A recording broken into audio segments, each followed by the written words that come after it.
Yeah. You guys want me to introduce?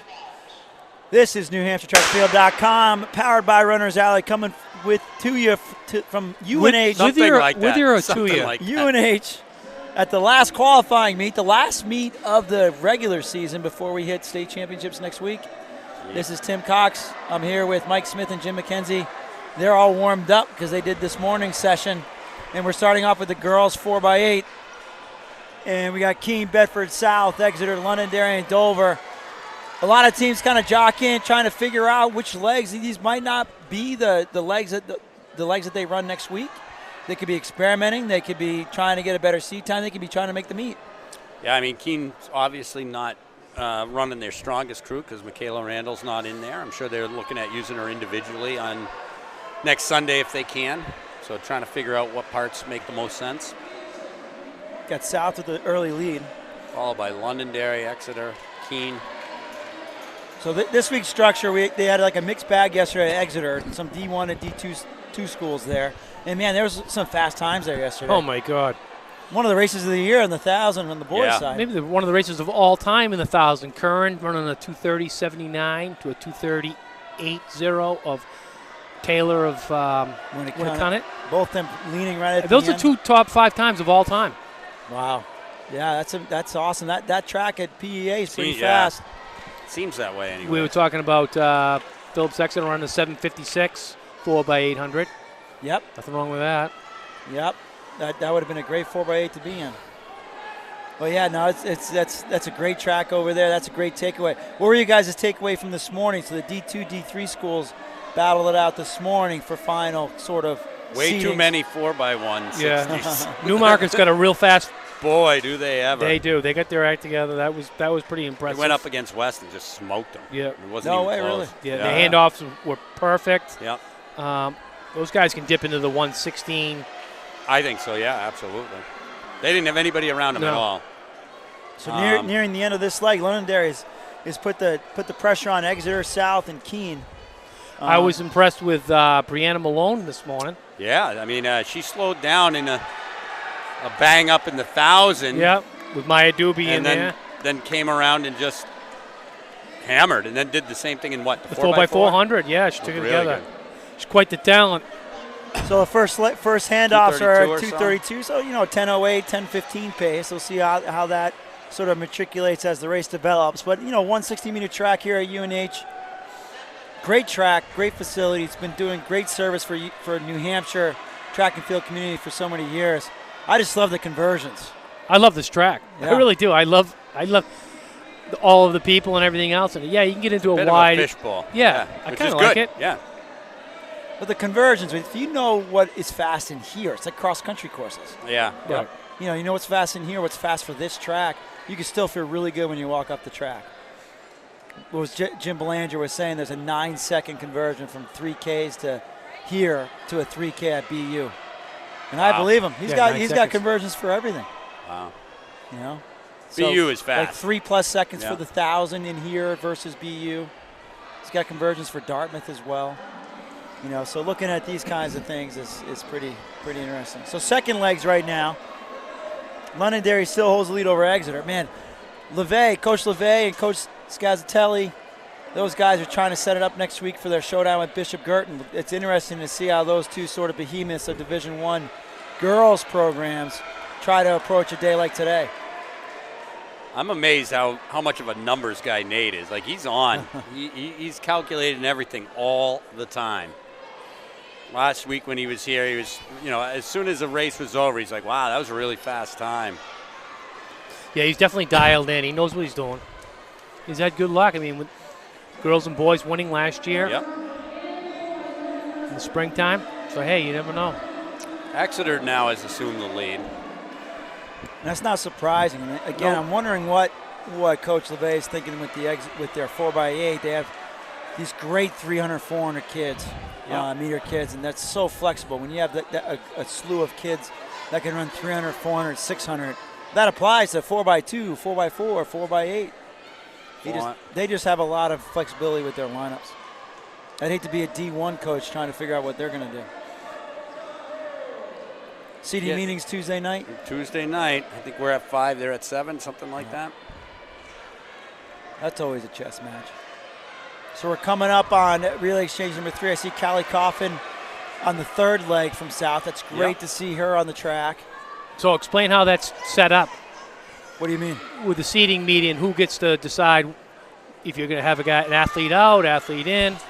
Coaches make that decision. Or they can either do it by limiting the amount of entries that they put into just what they'll have them run, or they can go there anywhere that they've qualified, any of the times that they qualified, and then take them out based on what they see, so I think everything stacking up. So you're asking kind of how the meeting even goes, huh? Yeah, well, how's it go is like you know so-and-so is going to go there. You're going to put this guy there. Do you know all that up front?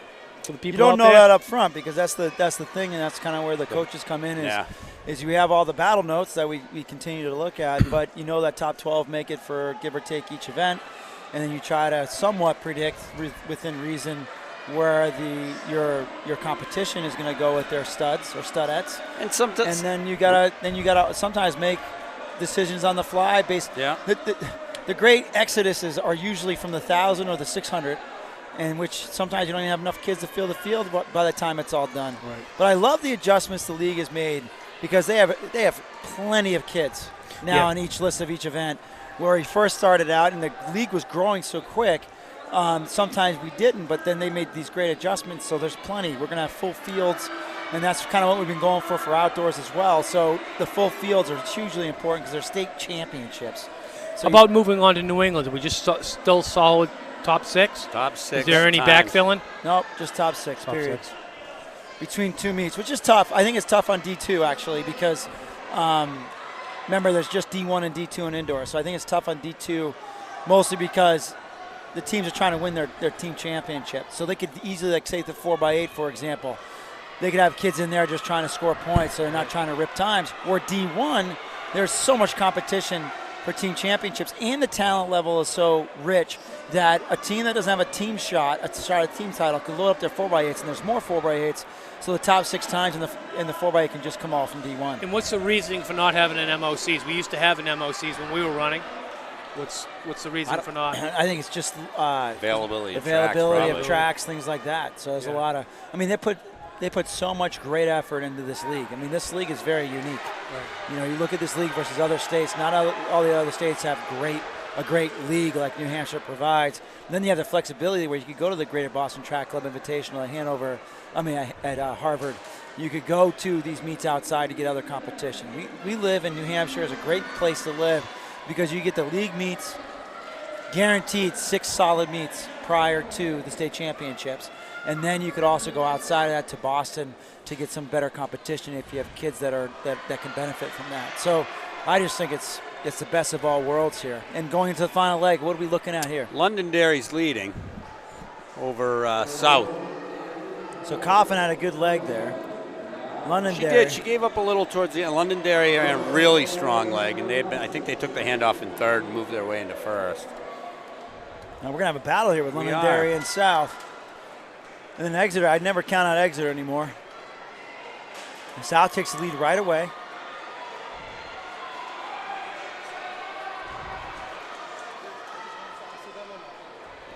Open a little daylight with 3 laps to go, too.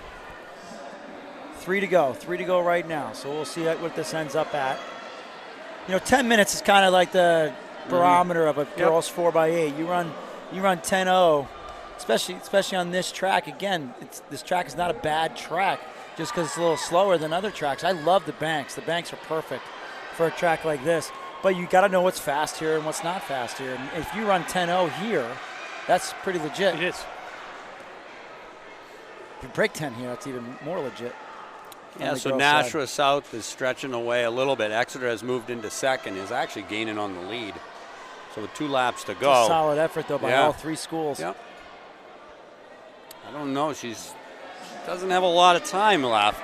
I think South is going to end up taking this one. When you get around the turn like that, 2-second lead right now. Yeah, and she looks good. Everybody has that last lap magic. And everybody's kind of looking for seeding here, too. I think there's only top 9 for 4x8s making it. There is, yep. So top 9.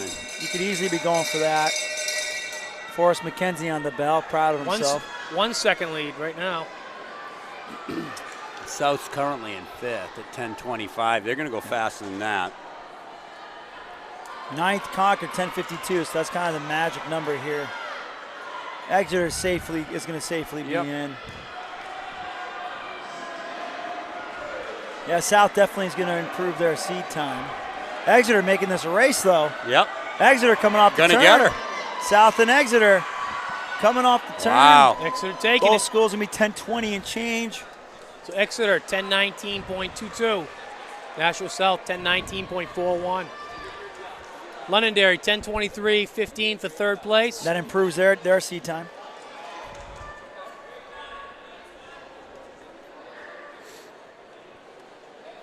Keene 10:37.04.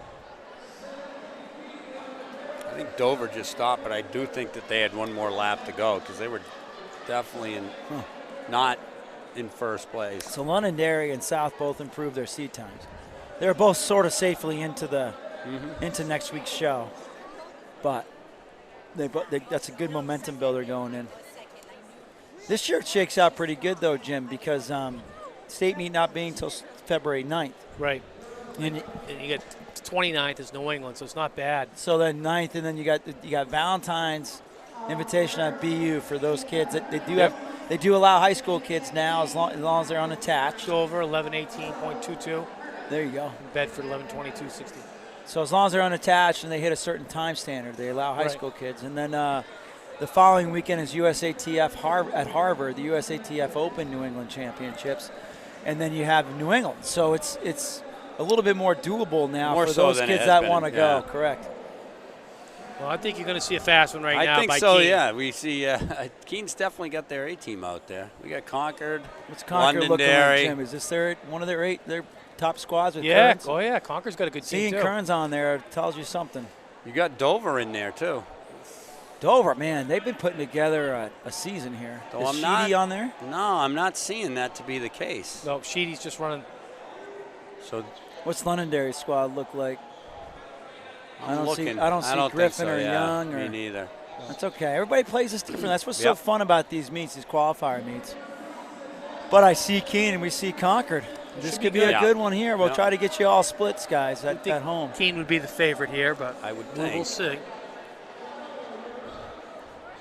They definitely seem to both thrive on indoor and in the mid-distance races. Keene sells out for that 4x8, though. Yeah. They They do. kind They of do love well. that 4x8. And I maybe sell Point out of pride, is the wrong term, but 4x8s, some schools take great pride, and I know Co-Brown does. We love that, but when you're looking at team titles, you got to kind of think it through a little bit. So is that Nico leading off, I think, right? Yes. Yep. And then who's leading off for Concord, Jim? Sam Hiltz. Okay, what kind of times does Sam run? He's a 239,000 guy. All right, so he's going to be right on Nico. He's the kid that came on during cross-country season to save the day. Right. Okay. So he's been here, done that. He He's understands only a this. sophomore. That's a good crew. Dover hanging right in there, too.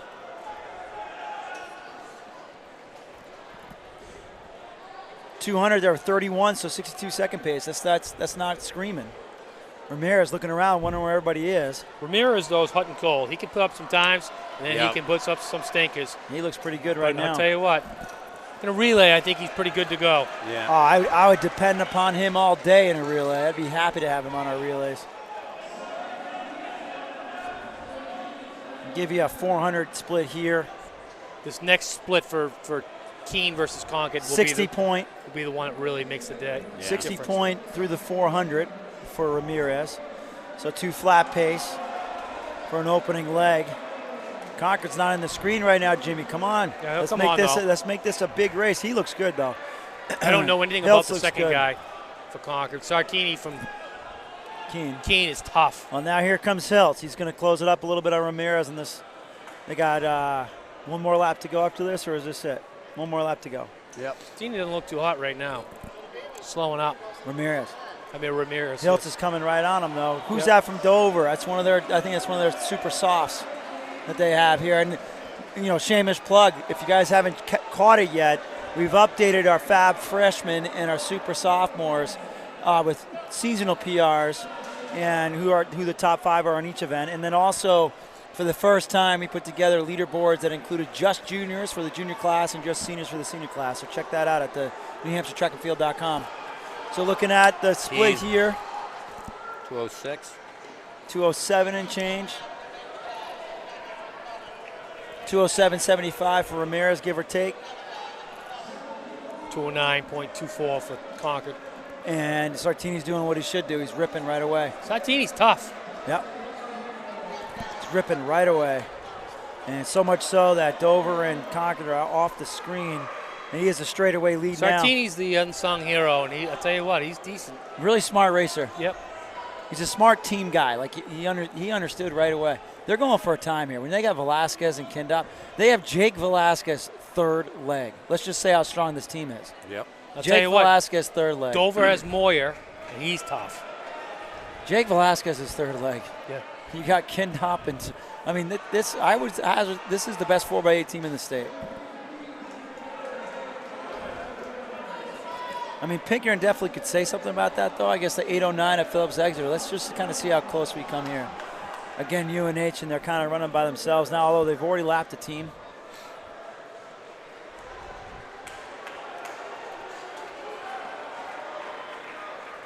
I mean, Sartini went through the 400 split about 61. But No, I mean, they can be going for a time, but this can be part of their workout, their build-up before next week. Correct. Because they're only going to run. But they could just run a relay at one individual event because you're not Right, allowed exactly. You're not allowed to double here. Right, exactly. You know, like that kid from Messina did last week. Yeah, that was the funniest thing. Illegal entry. Concord's got a 201 guy coming up. All right. Against Velasquez. Now, Velasquez is the cross-country state champ, but they're going to need. he's definitely more. Moyer's a 201 guy, too. More attuned to Velasquez, more towards the 2 mile, obviously. But that's, for an 800, then for a guy like that just means just rep. Sartini's going to run 205, 206 or so. I'll give you a split on Sartini. And that was 205 and change. So we got a 207 and a 205. Watch how Moyer cuts into this lead. Look at Moyer. He'll cut into that lead a lot. Concord has faded a bit, but the last 2 legs are going to be really good as well. Velasquez has a luxury. Well, I was going to say he had the luxury of chasing someone, but Moyer's going to cut into that lead a lot. He's a 201 guy. It doesn't look like he's moving that he doesn't. Fast. He's deceptive. But Sartini didn't look like he's going that fast either. And Velasquez is definitely a little deceptive here because he's just a very strong, smooth runner. He's so efficient. Going to UMass Lowell, right? Yep, that's where he's headed. Give you a 400 split on Velasquez, but Dover's cut it in already. What year is Moyer? I believe he is a senior. Senior, okay. Moyer is cutting into that lead, most definitely. So 400 split for Velasquez was a 62, so 204 pace. If Moyer's 201, he's coming right back up on him. He can see him now, too. Yep, he's within striking distance for sure. And he has 2 to go here, so this could shape up for a pretty good anchor leg. Kindop. He doesn't usually finish that strong, though, so he needs to get a little closer. Who's anchoring for Dover, Jim? I'm not sure. Let's see. I don't know him. But I know they're not using Sheedy or the other kid. No. They're both that means they can put somebody to get something together there, you know? So Velasquez, the lead is down to 10 meters. And if he doesn't stay out, they'll hand off pretty even, and then you're putting it in the hands of Kindop. Kindop's got some wheels. He's a sub-2 guy. Right, if he can't close look at this Moyer, and how draw much it he even. got down to. Yeah. He's got to draw it even, though. Otherwise, Kindop just is too good.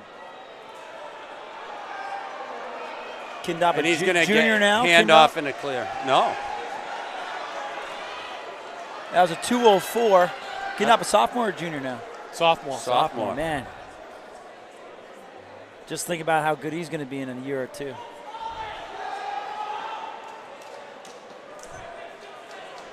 Yeah, I don't see him giving up that lead, fellas. No, he won't now.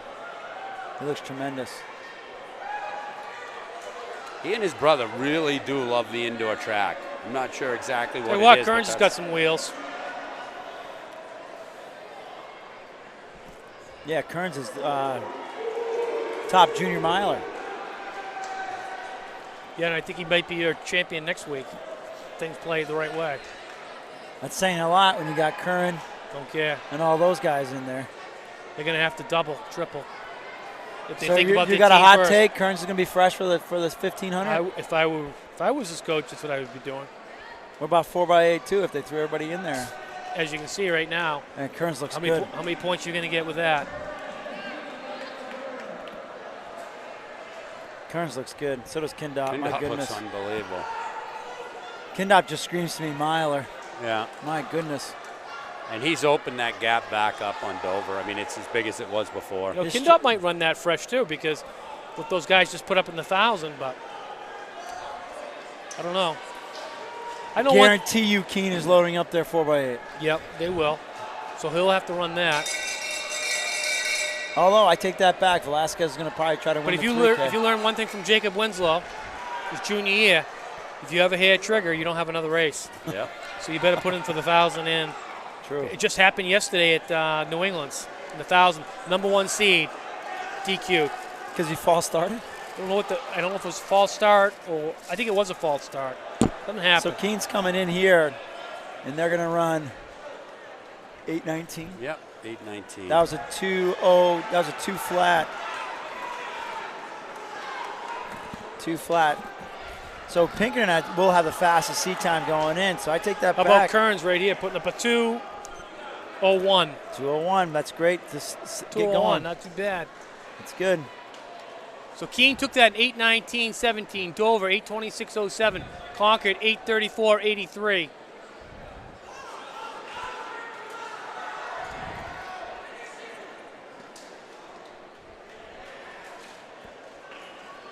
Nashville South 8:52 for 4th place.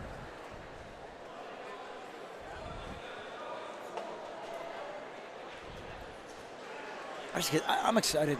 Next week is going to be pretty amazing. There's going Just to be love some that great day. races. That day is one of the best days in New Hampshire track and field because you have all state champions are crowned. Yep. Team titles. Londonderry 9:17.17 for 5th place. Their 18. I wonder if they're going to run their 18 next week. Who? Londonderry. Probably figure that out later today, right? Right. Based on how fast the other guys run. A lot of decisions. Manchester Memorial 9:33. It's a lot different this year than it is any other year. A lot of decisions can be made, and you go back and forth as a coach between now and even Tuesday. And keep in mind, even after Tuesday, you go back and forth with decisions with relays. That's just the facts. This is just D1 here, right? Yes. They're getting the hurdle set up for girls hurdles.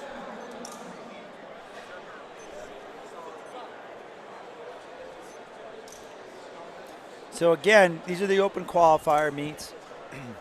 Kids had to at least get a standard to get into this meet. A lot of teams load up the relays. You're only allowed to run one event for distance races. You are allowed to double up on sprint races. And it's all about the battle notes and where you can improve and what you might be trying. Some teams might be trying a couple individuals with what they think their menu might be next week. Right. Although I would say that you have a little bit more time next week, even though the state championships in New Hampshire, they still go by fast. But They do.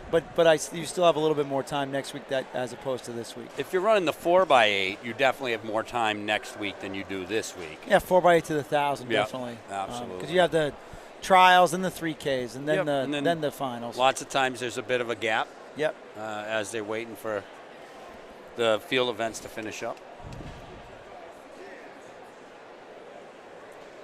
The one thing we saw earlier in the day, though, is kind of weird in the boys' hurdles. There was hardly any entries into the hurdles. Right. Yeah. And I would have 3 and a thought, 4. if I was coaching hurdlers, I think I would have wanted them to definitely do hurdles this week. Sometimes you could be a little nervous about injury. The week Yeah. before, the hurdles is I don't know. one event. It's so much about timing. You can't practice this in your school very well. I don't know. This year we're able to. There's no snow. Maybe doing it outside. That's true. What's the forecast look for this week? I mean, we got 40s and 50s next couple of days. Yeah, but they're calling for some snow in there. Yeah, I don't think Wednesday, enough to cover. Wednesday, Thursday, and Friday, snowy mix. So far, when they've been predicting that, it's ended up being nothing in the last couple of weeks. Just disappears. Or we had flurries once last week, but nothing. Yeah, it's a joke of a winter. It really is.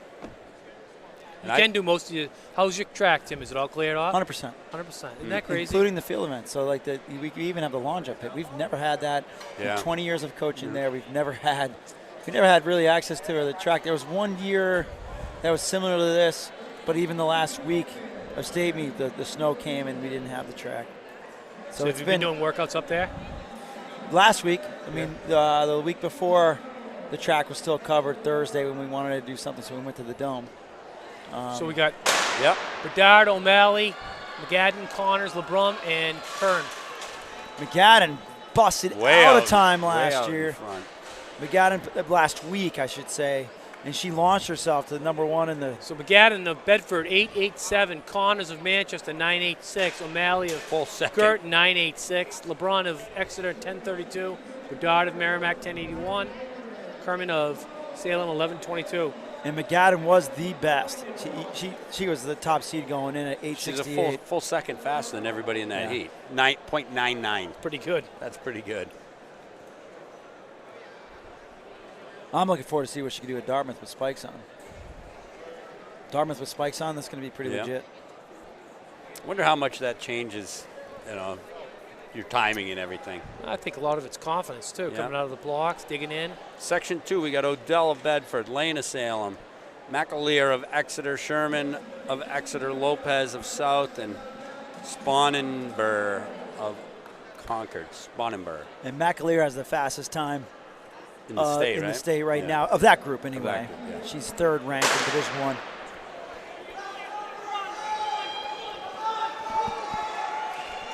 And he's leading it now.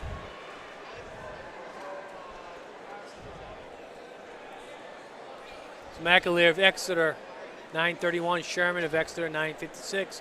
Lopez, Nashua South, 10.10. Lane of Salem, 10.12. Sponheimer of Concord, 11.08. Odell of Bedford did not start.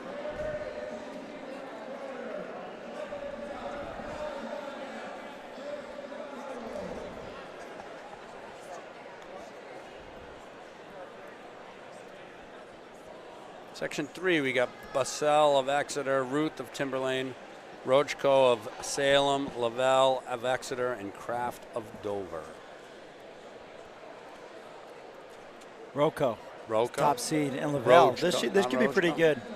Well, Katja Rocco is the second seed in Division I. Lavelle is just a solid all-around track and field athlete. Rocco with the early lead. Yeah. That's going to be Rocco. Rocco Salem, 8.96. Lavelle of Exeter, 9.78. Ruth of Timberlane, 9.94. Kraft of Dover, 10.35. McGadden. Yep. Bustle of Exeter, 10.42. All right, so McGadden and Rocco, they're going to have a little bit of a showdown, a little preview for next week. Should be good. Preview for next week in the final. Absolutely.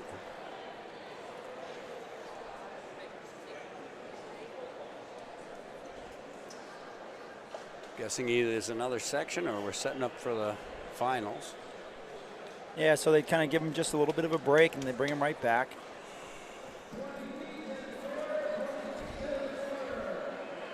What I can't get over this season is the amount of 20-foot plus long jumpers. That's in both D1 and D2. Yep. It's just for some reason that event has exploded this year. It's not all seniors either. I was looking through and at some of what they're doing now and what the records are, and I can't remember. I think I wanted to say I looked at long jump and it was ridiculous what the record is. Wrong content.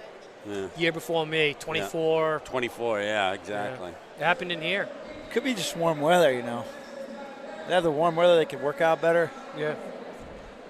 That's what that voice just came to me and told me that. Some voice.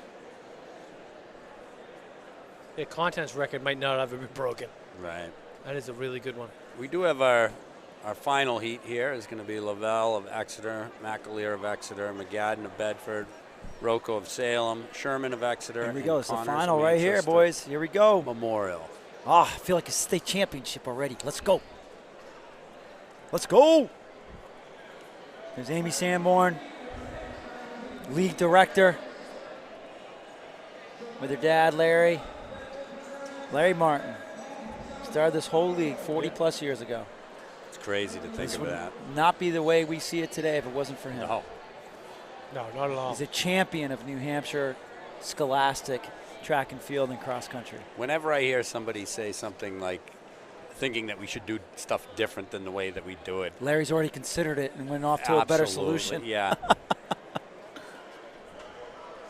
All right, here we go, boys. Like we said, Rocco had the fastest seed time, but McGadden has the fastest time of the season.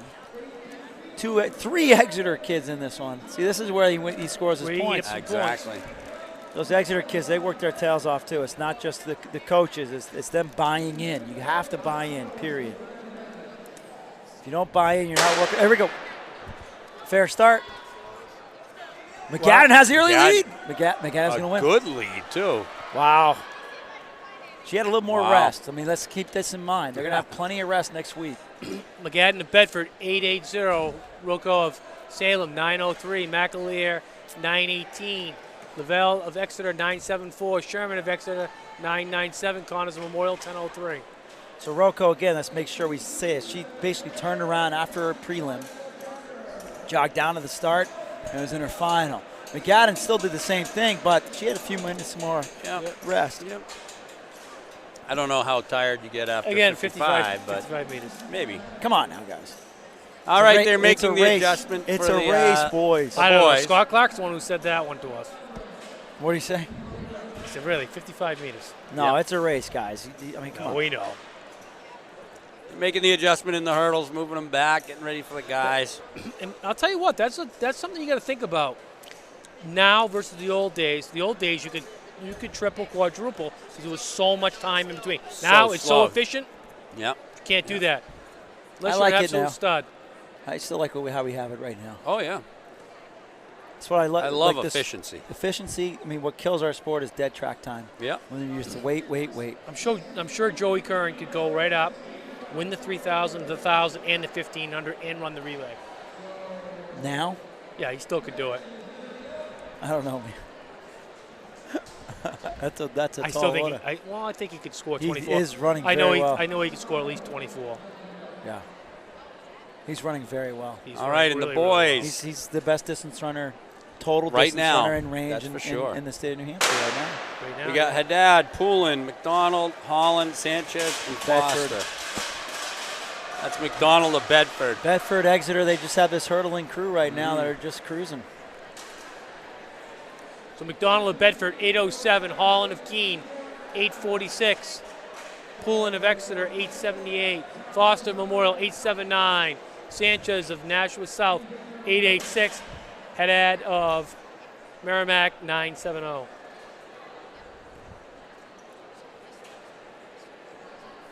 Getting ready for section 2.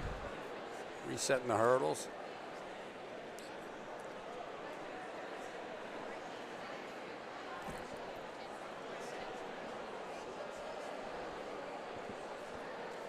We got DaCosta Alvern, Carlo of South, Jakes of Salem, Colantoni of Bedford, Farmer of Timberlane, and Anderson of Memorial. I don't think I butchered any of those. You guys are off to a good start today. Ample opportunity to do so. I mean, let's just give the prerequisite disclaimer. If we butcher any names, we apologize. Please let us know what they are. Yeah, so come we'll right do it up. right. Come right up and let us know how to last pronounce it. Last thing we want to do is say people's names wrong. Right. Salem. Woodchopper special right there. Jacques. Boom, boom, boom. Oh, that was tight. Might as well just give those hurdles away. Alvern DaCosta nipped him at the end, I think. Let's see. Nope, sorry. Colin Tooney of Bedford, 851. Jacques of Salem, 852. Wow. Wow. That was Costa a good race. of Elvern, 873. Farmer of Timberlane, 899. Carlo of Nashville South, 922, and Anderson Memorial, 995. Anderson Memorial. That sounds like the name of a school or something. Yeah. Anderson Memorial Elementary School. Section 3 some coming hurdle up. smash in there. Yeah. Well, they make new ones. Yep. They love to sell new ones. Yeah.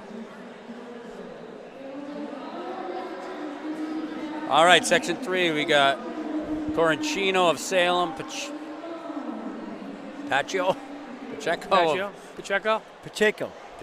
of Bishop Girton, Feliz of Concord, Heiser of Merrimack, Cote of Memorial, and Beck of Bedford. Ferdy Pacheco, you don't remember him? The fight doctor. Yes. Oh, no, the fight doctor's in there, Ferdy Pacheco. Did he go to BG? Yeah.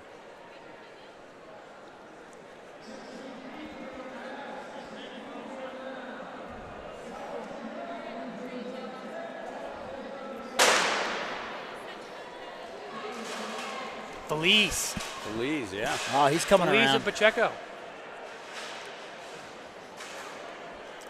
Is that Manolo's brother? Yep. So, Feliz of Concord, 825. Pacheco of Bishop Girton, 839. Heiser of Merrimack, 855. Beck of Bedford, 895. Cote of Memorial, 927. Coneccio of Salem, 10.12. Well, that is Manuel. His brother was Angelo Feliz. Angelo, and, yeah. What was the other one? George Feliz. I remember Feliz Angelo. George Feliz was the oldest brother. That was really okay. good state champion, too. Yep. I remember Angelo. He was pretty big. Yep. So when I was looking out there, I was looking to see if we were looking at someone quite as big. So that looks like I saw a couple of girls down there, so I think that's your first heat of the 55. Boys are headed back there now for the final. I'm not sure our official realizes that as he's crossing out names, stuff like that, his face is right in front of that camera. Maybe he does. Maybe he does. Get a little FaceTime. A little FaceTime. 15 minutes, right?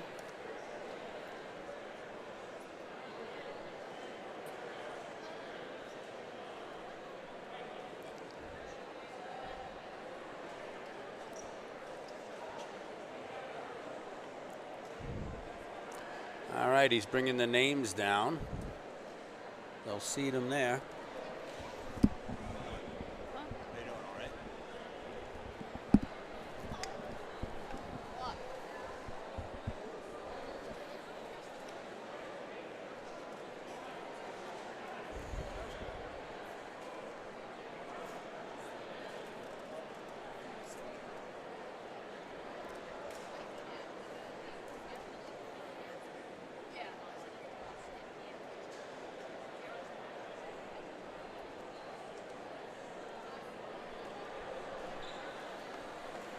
All right, here we go. Holland of Keene, Colantoni of Bedford, McDonald of Bedford, Feliz of Concord, Pacheco of Bishop Girton, and Jakes of Salem.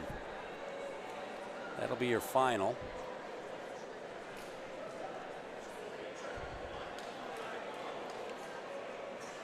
Yeah, I don't know what Angel Feliz is doing now. He was a stud. Yeah. The absolute stud. I remember him watching him go at who did he have to race? There was two guys that were like Rumwick from yeah. and Bucheri. Yeah. I remember seeing of, up at Pinkerton.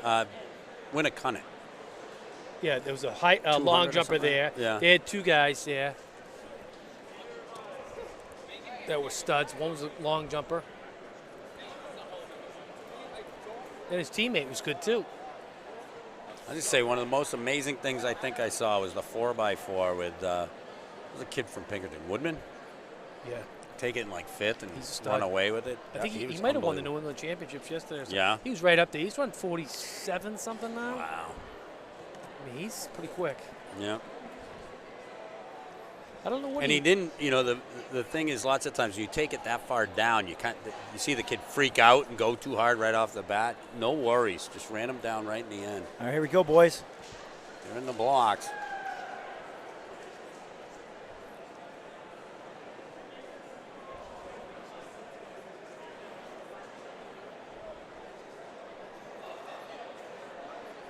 Manola. I'm picking Felice in this one. Yeah.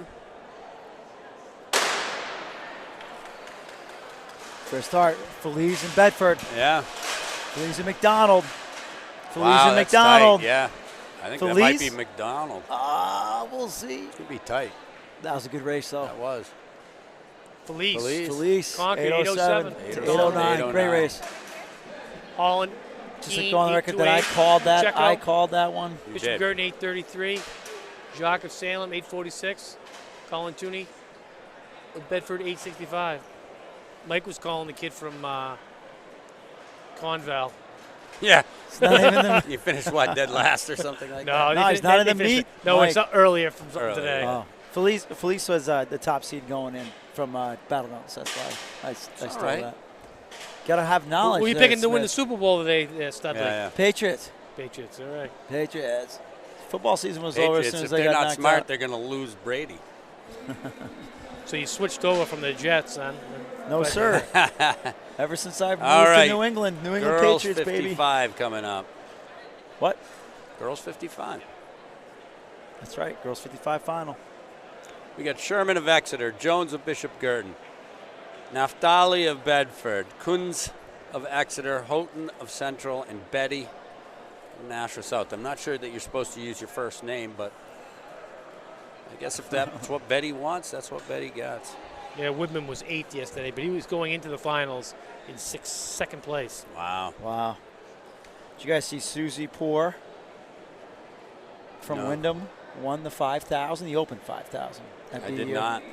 She runs for Lehigh now, and she won yesterday. Oh, wow. The Open 5,000. So Yeah. the Invitational 5,000 was Right. won, but she won the Open. What'd she end up running? New Hampshire alum, baby.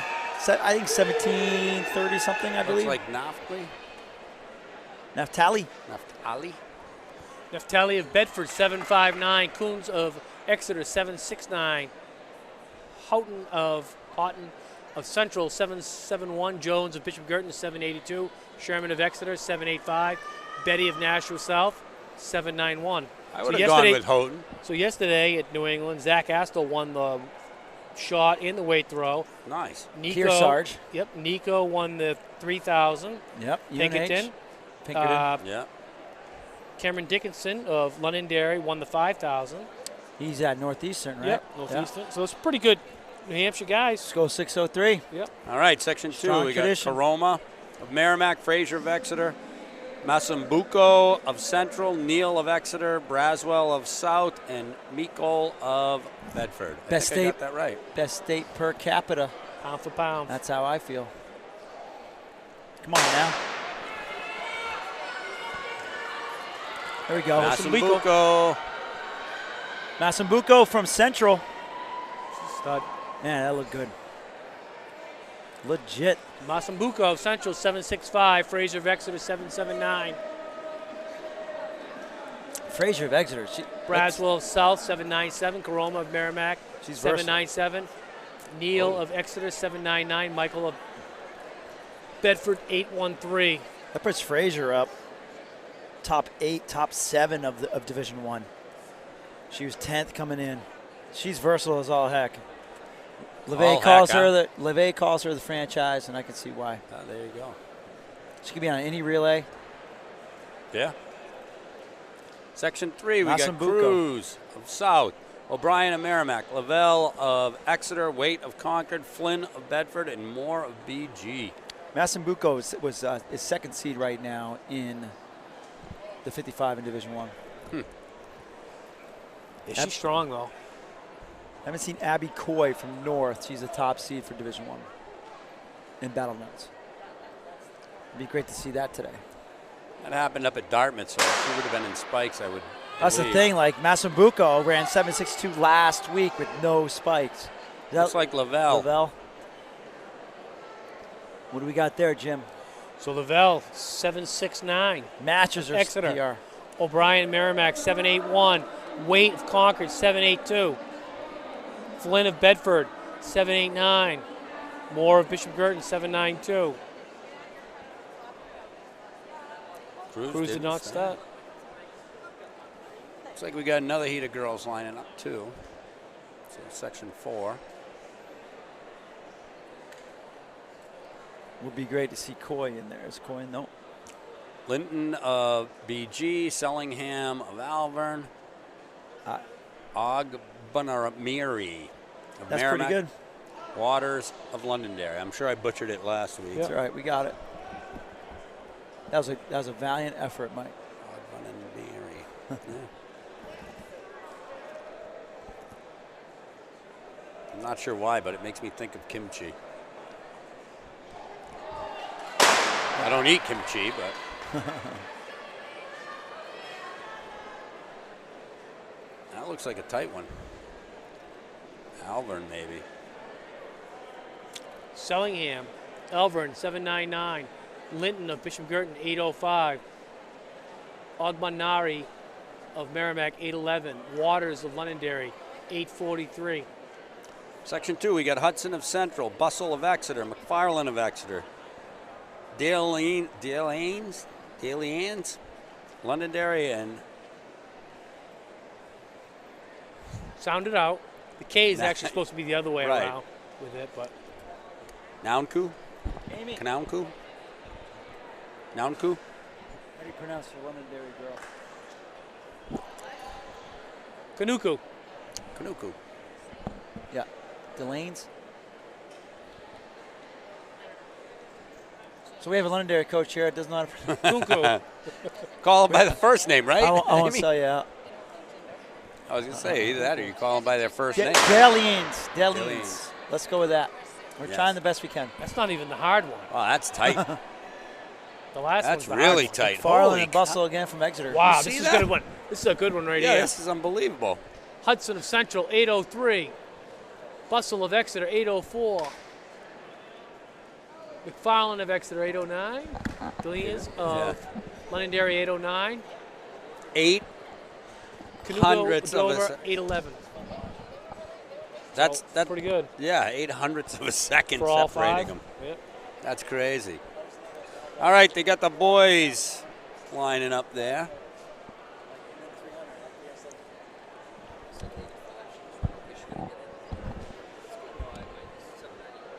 Here we go. Armin of Nashua South. Trasadi of Timberlane. Paul Hamas of Merrimack. DaCosta, Alvern. Spires of Bedford. And McDonald of Salem.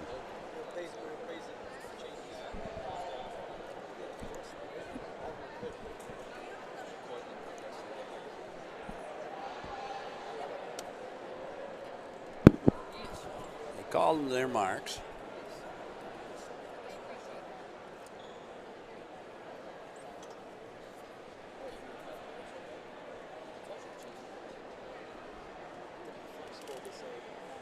One of the things I like about distance races is it doesn't take any time to get to the start line. You know what I figured out today? What's I'll that? say this after this race. Yeah. Remind me, we'll go back to it. Looks like Paul Hamas. So Paul Hamas takes that. Merrimack, 685. McDonald of Salem, 693.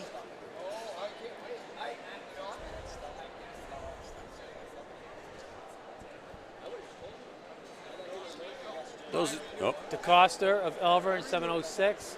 Giuseppe of Timberlane, 707. Spires of Bedford, 730. Armin. he didn't start. Yeah. So I figured out today that the 4x800 is actually the shortest, longest race of the day. That is true. Yep. Section 2, Senecal of South. If we're talking relays. Pacheco of Bishop Girton, right. Verau of Bedford. Caswell of Salem.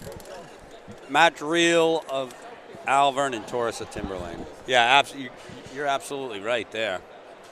The shortest relay was the longest relay. Yep.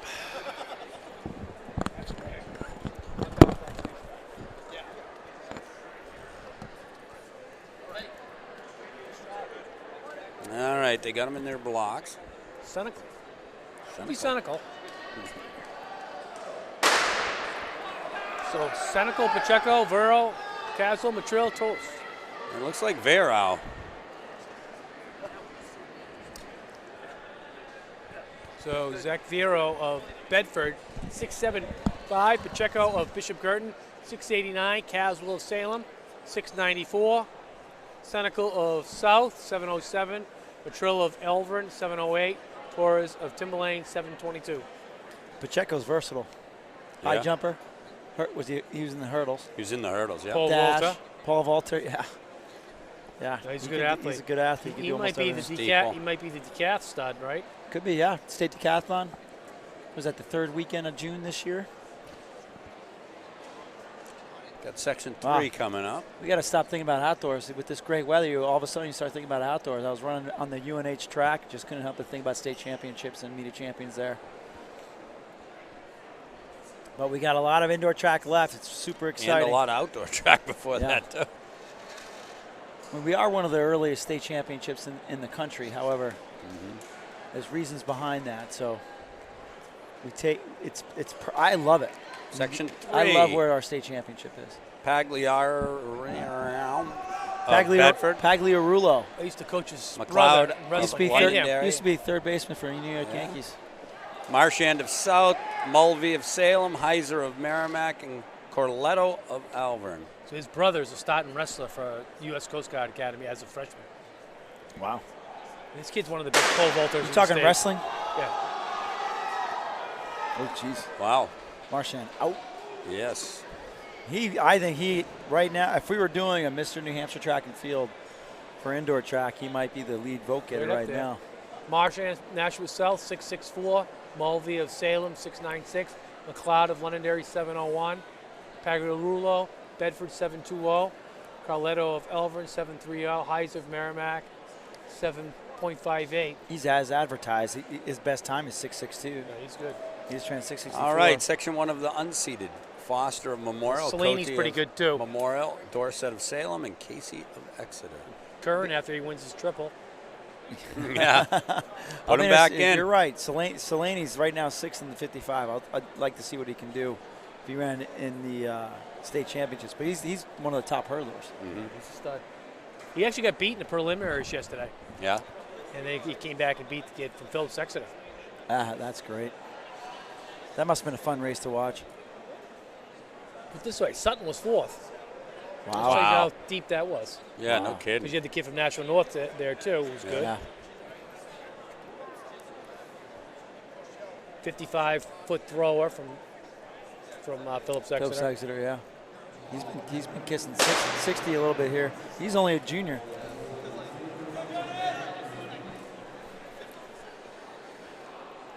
He actually threw for Exeter High School and then transferred to Phillips Exeter. Yeah. So Casey of Exeter, 7'15". Dorset of Salem, 7'24". Foster Memorial, 7'26". Yeah, that Swick kid was a pretty good shot putter. 7'37". He's only a junior. Only a junior. What did he throw, 56 and change yesterday or so?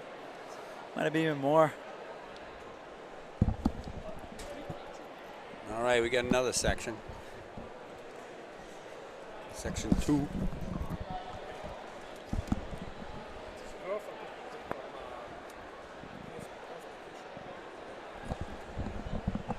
Section 2, Anderson of Memorial, Kyer of Merrimack, DeTorre of Exeter, Covell of Merrimack, and Gothrow of Salem. Go throw what? I was telling Landon, go throw up in the trash barrel. Oh, yeah, that's what you did. I did take Aiden out back right away after 1,500. He was about to lose it. Well, that was the same with Landon. Yeah. It's really nice outside, though. Could almost have an indoor track meet outside today. That makes no sense, guys. Where you at? You daydreaming. Thinking about it. I like that idea. Who do you got tonight, Jimmy? I'm going to go with San Francisco. Defense? Well, because Garoppolo, former New England guy, and then I just think San Francisco looks like they're Covell. going to get the 6th championship. Chiefs haven't won one. No one even talks about Bosa. He's from Keene originally. Father same year as me. He was a Keene guy. Brother, Keene guy. So, think about that. And they're pretty tough. But I think it could go either way. Who are the favorites? Kansas City's the favorite. I've been boycotting since the Patriots went out. Yeah. I think it'll be a good game for either team. That one we had Kyer of Merrimack, 7.17. Cavell of Merrimack, 7.23. Dettori of Exeter, 7.27. And we're on to the final. Final of the girls. Here we go. We've got Houghton of Central, Lavelle of Exeter, Naftali of Bedford, Massambuco of Central, I'm picking Coons Massambuco of Exeter, and Fraser of Exeter. You go against us? It's sure. I'll go with Naftali. All right, Just so that it's different. If it was money, I would probably go with Zambuco. We got to be a little bit interesting. He was picking Maya Doobie in the 1,000 earlier. What happened with her? She went down. She went down. I didn't see it. She went down hard, too. All of a sudden, she was and back. they went down too. I mean, it was her own fault. She took it out too slow. Yeah. People schooling up behind her, and she tripped. Didn't see it. I'm not so sure she really would have won that race either way. You're beginning to wonder. Brandon Malone looks really good. Mm-hmm. Cole Brown's O'Connor was pretty good. I'm seeing a different type of toughness. Yeah. No, but it actually did change it. It did change it. All right, here we go. That was not a false start, Mike. Yeah. They were just doing some flyers to get ready to roll. No. They were in the blocks ready to roll, and then I don't know, he might have told them to stand up. But I am more and more impressed with Corso. Yeah. Hey, Corso, what's she running? 4:45 on this track. Solo. That's like a 4:41. Wow. Massambuco. Oh, LaVelle. Exeter. No. LaVelle. It's going to be Bedford. Bedford. Naftali. Mike Smith. Naftali. Bedford, 7.56. You got to know your Exeter, stuff if you're going to do this, Tim. Massambuco Central, 7.62. Coons of Exeter, 7.64. Fraser, Exeter, 7.83. Houghton of Central, 7.92. Naftali just launched herself in the second seed. Add up the points. Yep. Bedford. Naftali just launched herself second seed in did, the huh? Division 1s. Yes, she did. LaVelle just put herself in third seed. Massambuco actually matched her seasonal PR. Mm-hmm. I'm going to hazard a guess Massambuco is going to be a little bit higher place. That Stadium, they're all going to have a little bit more rest. But we'll see. Yeah, that's probably true. Pretty All awesome. right, for the boys final. McDonald of Salem, Paul Hamas of Merrimack, Marchand of South, Vero of Bedford. I got Marchand. Pacheco of Bishop Girton, and Caswell of Salem. I'll go with Vero. I'll go with Vero. I stick with Bedford. I had Bedford. I'm going Marchand. The ladies.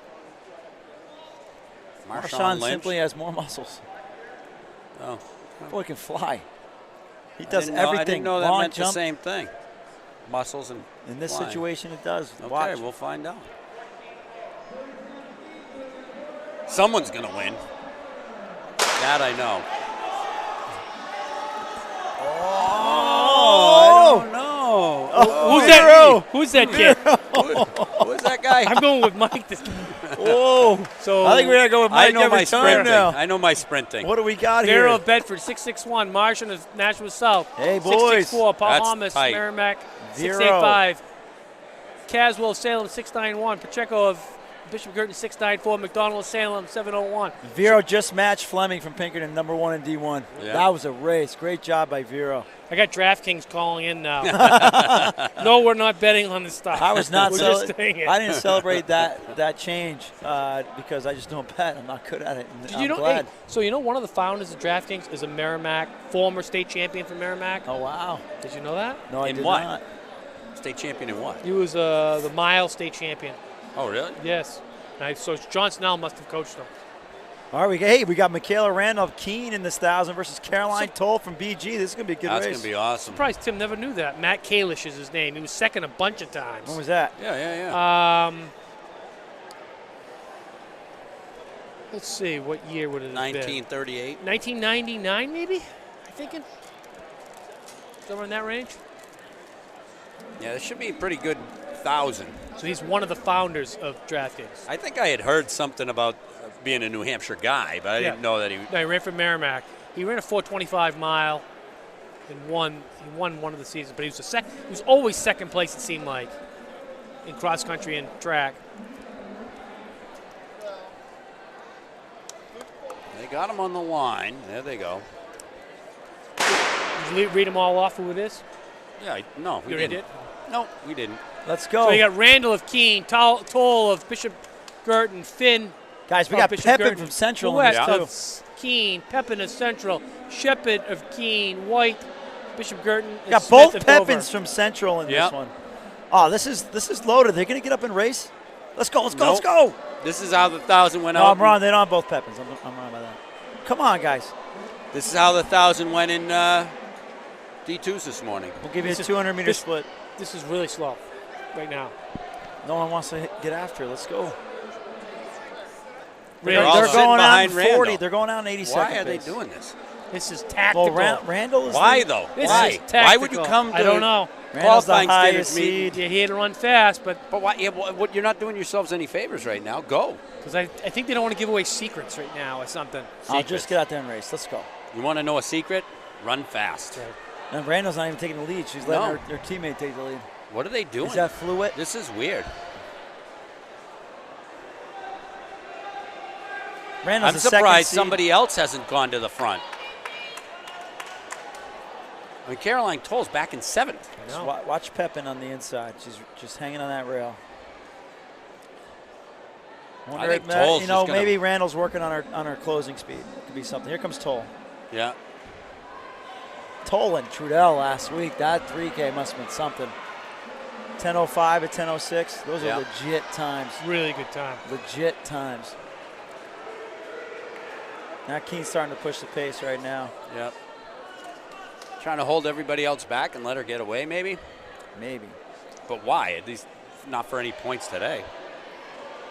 We'll give you an 800 split here. I think they only have a lap left. But this isn't even the 800 coming up. They're going to have another lap to go. Yep. Come on, girls. Let's This go. is strange. This could be pretty fun, though, this last 400, 500 meters. There's Randall starting to make some move there, and Pepin right on her tail. Let's see This if is the way it Pepin, plays out sometimes. Pepin's going to though. force the issue. This Randall is how does Pepin not won look the good. state championship in the 1K 2 years ago. It wasn't necessarily a blistering pace, but she tactically put herself in great position and won it off the final turn and sneaked it right in and was the state champ. And she's now doing the same thing. Here she goes. Let's see what we can do here in the last. Toll's creeping up in 3rd. 800 right now. They're not going to catch Pepin. 800, 236. This is playing right into Pepin's hands. And let's see, is this Fluette from Keene or Shepard from Keene? Randall's in last.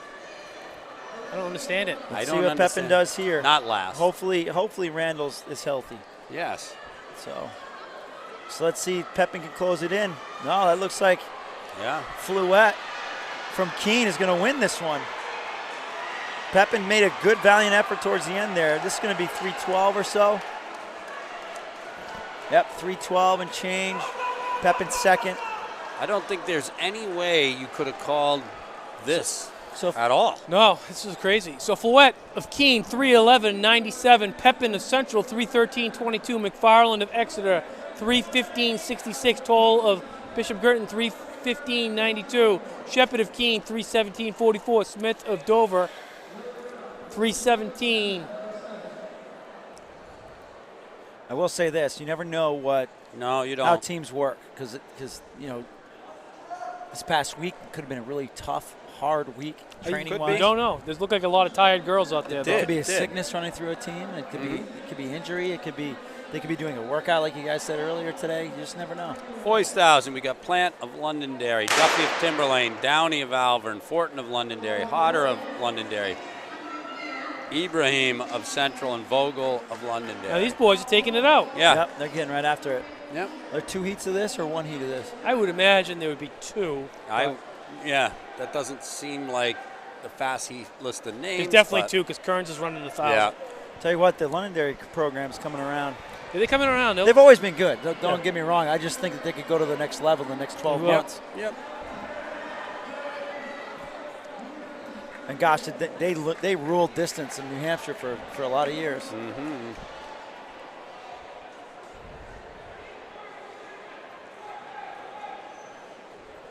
We'll give you a 400-meter split. Who's that? Hodder? Hodder from Londonderry. Yep. Leading. I don't know. No, I think that's Plant. Plant. It's a freshman. Or is that Hodder? I'm not sure. I think that's Hodder. Should be Hodder. Yeah. Going through the 400. It's about 66, 67. So, yeah, there's going to be another heat.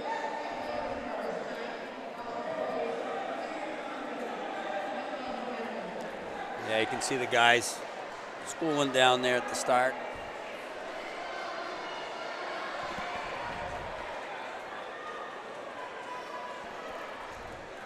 He's starting to edge away.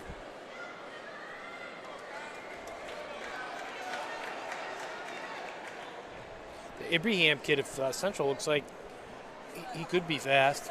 Yeah, I mean, I think you give him another 500 meters and he look how looks tall he good. is. Yeah. I was just thinking the exact same thing, Jimmy. Celtics Taco Fall. Yeah. He See played, him last night? Yeah, he played a bunch last night. Celtics look good. They looked really good. I like that team.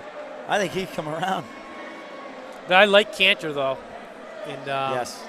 But I like this looks of this nice kid balance. right here. Yep. Get some distance on him. He's got a nice stride. Yep. Give you where they are at the 800. And I think this is hotter, I'm pretty sure. Yeah, it is. 214, 215 through 800. So he's got to get some wheels here.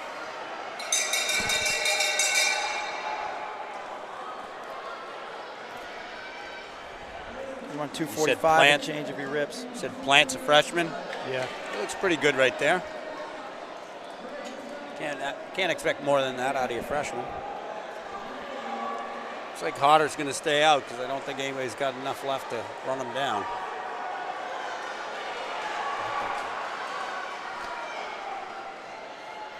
$249, $250. So Hodder took that 249.52. Downey of Elvern 251.33. Plant of Londonderry 253.08. Duffy of Timberlane 255.20. Ibrahim of Central 255.35. Fortin of Londonderry 256.01. Vogel of Londonderry 258.52. I think Ibrahim was on some of those retro New Balances too. All right, here we go. Heater heat. Kearns of Concord, Hiltz of Concord, Sullivan of Exeter, English of Salem, Gangwer of Bedford, Daly of Londonderry, and Primus of Bishop Gurdon. And they're not messing around. Kearns has a 238.2 coming in to today. Straight to the front too. See how he comes back, because he just ran a 201. Right. He's growing in So we'll confidence. He's definitely growing in confidence as a junior now. And he's definitely one of those mid-distance guys, so they don't seem to be as stung by the 4x8s as the distance guys going out and running that hard. But Sullivan in second. That's his old training partner standing there watching him, so. He's only through the 37 seconds. I'm sorry, that was 34 seconds. Let's see what he goes through the 400 in. Sullivan's pretty tough, though. Yep. He's got a lot of talent. Daly can be tough every now and then.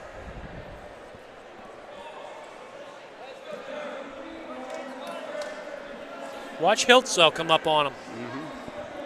He's a late bloomer in the 63 at the 400 for Kearns, 65 and change for the rest of the pack. Sullivan looks good. Sullivan's going to have a lead on Kearns, though. I don't care how tired Kearns is. He has a good kick. Kearns got that lopey stride that makes him look like he's not going that hard. Sullivan's closed the gap pretty good on him.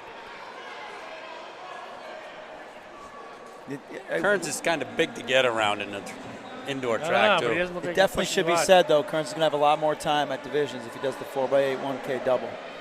Although I think his better shot is in the 1500. Well, I think if he's just in the 1500, I think he can win it. But I think kid from Keene, well, he'll have a race under him too. Because they'll definitely do the. Give you an 800-meter split coming up. Kearns, Kearns knows Sullivan's there now. Yeah. He took a little peek over his left turn shoulder. another gear on. He's just kind of, they just did it again. So he's just checking. Just making sure. Measure 208 to 210 at the 800. He's going to be all right, but Sullivan could get pulled here pretty good. Yeah, he's opening it up pretty good on Sullivan now. Sullivan's best time coming in was 245. Yeah, so I'd say Sullivan's more of a, I don't want to say a one speed, but he's more a mile, grinder. 2 miler, I would say.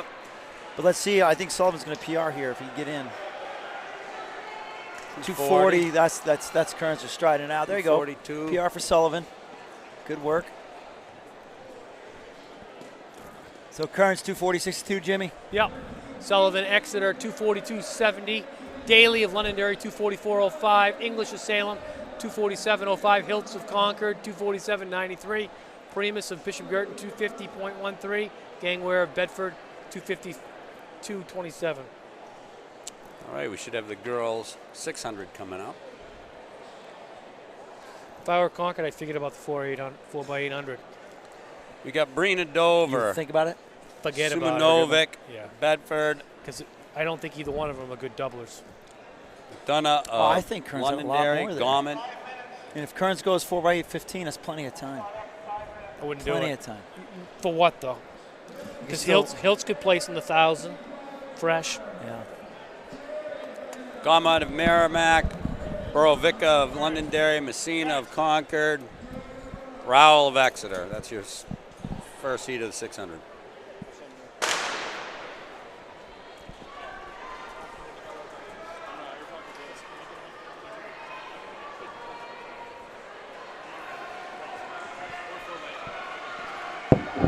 These girls are getting after it.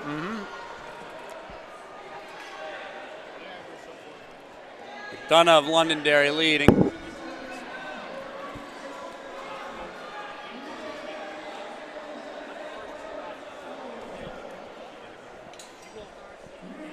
That looks like a good runner from Londonderry. Dunn. McDonough. She's a good runner. Is that Breen from Dover? Yep. Simonovic from Bedford.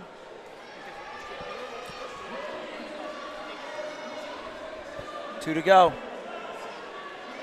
McDonough, tough to be in front like that, but she's holding it strong. There's Piatti coaching up. Breen from Dover.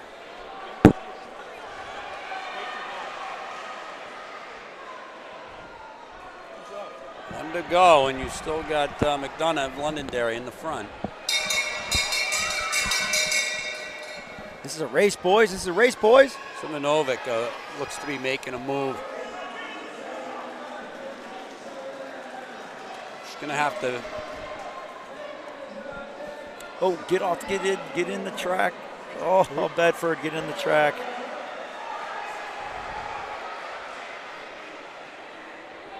That's all over the line. Yeah, yeah. Not doing herself any favors, though, trying to run there, too. The coaches will point that out, I'm sure. Rolling track and field. Trainers, too. So McDonough takes that. Londonderry, 145.34. Breen of Dover, 147 flat. Simonovic of Bedford, 147.90. Messina of Concord, 151.83. Borovica of Londonderry, 153.43. Rowell of Exeter, 154.01. You don't really want to be running there next week either because they have the rail. All right, the next heat of the girls, you got Cadell of Salem, Mercier of Memorial, Zensheva of South, Doherty of Bishop Girton, Agri of Exeter, Raymond of Exeter, and Mercier of Exeter. Doherty has the fastest time for the 1,000 in the state. I'd be guessing she's probably going to be in the lead, too, when they come around. Well, not by looking at that, huh? Mercier from Manchester is pretty good, too. Mercier from Exeter is really good. Right. Is that right? Oh, yeah. There's two Merciers in here, one from Memorial, one from Exeter. This is kind of a pick-em. You got Grace Mercier from Exeter, who's more of your stereotypical 600-meter runner. Right. You got Fiona Doherty, who's the 1,000 tops in the state of Division I. Now they're starting to find themselves a little bit of room. They're running on top of each other. That's Cadell for a from second. Salem. She's third in the state in the 600. This is a good 600, boys. Asia Mercier from Memorial is 5th ranked in D1. So here we go. There's some bumping and grinding This going on. This is a good race right here. This could be the race of the day. Everybody trying to get to the front now. Queuing up with one to go. Grace Mercier coming back from way back.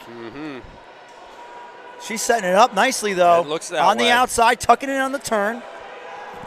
She's going after her namesake Mercier from Memorial. Going around her, going after Cadell from Salem. She's having one of the best seasons in the state Doherty, right now. though, from the outside. Doherty's got a great turnover. Can anybody go around Cadell? Mercier's going to have to watch out. She's going to need to go around. Mercier's going to get pinned in. Yep. I don't know. Cadell might be strong enough to hold everybody off. He is. He's going Great race by Cadell. Here comes Mercier right at the end. Yep. Oh, you But here watch. comes Coming both from Merciers. third place. Cadell's Gonna going get to hold it. there. Oh, Gonna it's get for there. No, Asia it's Mercier Mercier. from Memorial. Great That race, was a great girls. race. 143 and change to the winner. Asia 3 Mercier, girls and 143. 143.66. Cadell of Salem, 143.72. Mercy of Exeter, 143.85. Doherty of Girton, 144.90. Raymond of Exeter, 145.49. Agri of Exeter, 146.33. Zacheva of South, 148.60. That was a great All race. of the right. day. That was a good race. That was a great And the race. boys, we got Santos of Alvern, Melendez of South, Nelson Maroy of Dover, Nixon of Concord, Shalamurray of Keene, Lavoie of Concord, and Calamo of South.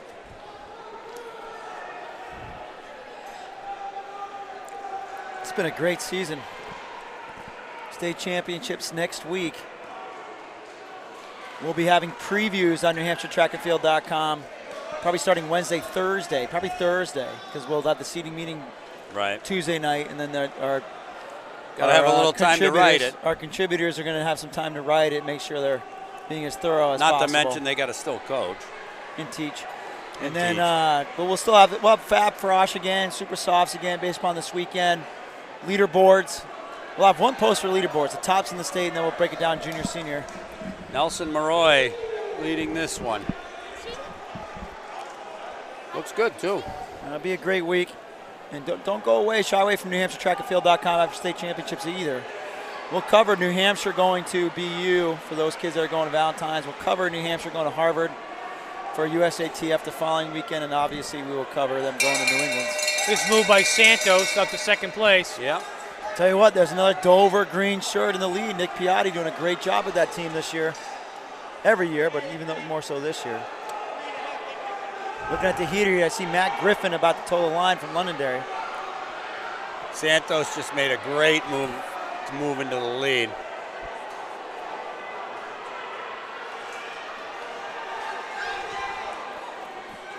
That's a solid Nothing slow wrong with heat. that. So Santos of Elvern, 132.16. Nelson Maroy of Dover, 132.83. Melendez of Nashua South, 133.05. Chalamuri of Keene, 134.55. Nixon of Concord, 134.96. Lavoie of Concord, 136.35. Calamo of South, 138.44. Looks like we got Flanagan from Bedford with Griffin of Londonderry.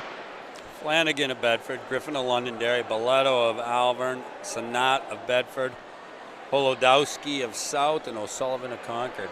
I'm not surprised by this. I'm wondering what Griffin can run in the 600. He's getting on after it. That boy has grown into his limbs, Yeah, no kidding. so to speak. And he's eating up the track. I think that's a future miler right there that could be really fast.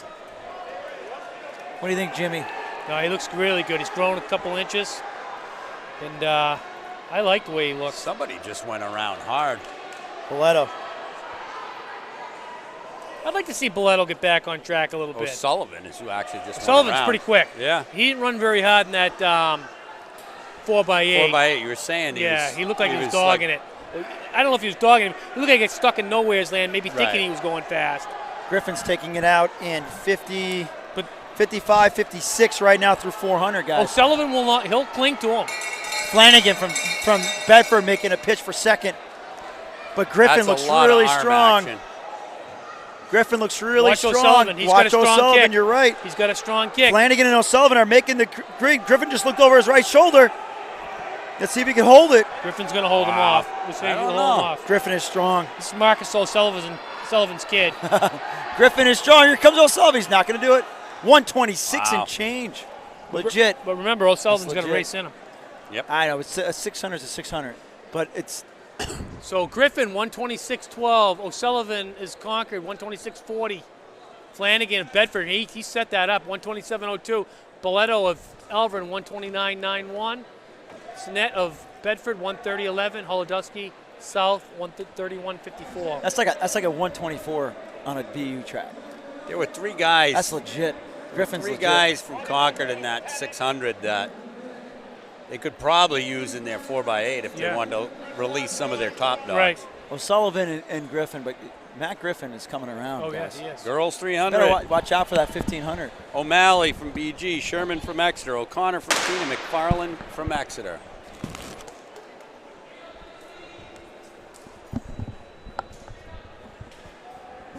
Hey, good job. Seriously, that's a cancer. I mean, the 1500 in Division One.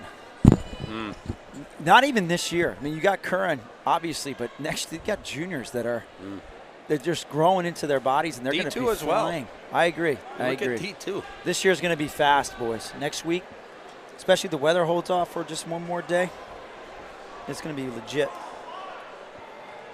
It already is. It's New Hampshire, man. 6:03. Another Exeter girl. Look at that. Yeah. BG and Exeter are going to go to war next week. It's going to be a great track and field meet. So Sherman of Exeter takes that in 45:58. O'Connor of Keene 46:61. McFarland of Exeter 47:01. O'Malley of Bishop Girton 48:15.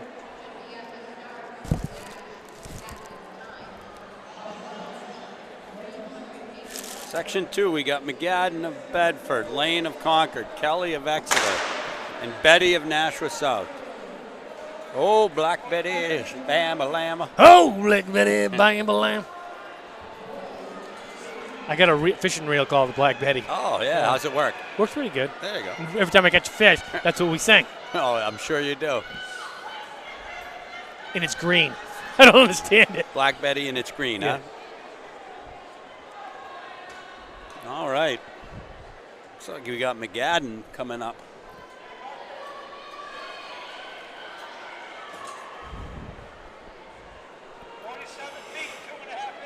Yeah, on the inside. Looks like it's going to be McGadden. So McGadden of Bedford 45:63. Kelly of Exeter 46:69. Betty of Nashua South 47:89. Lane of Concord 52:11.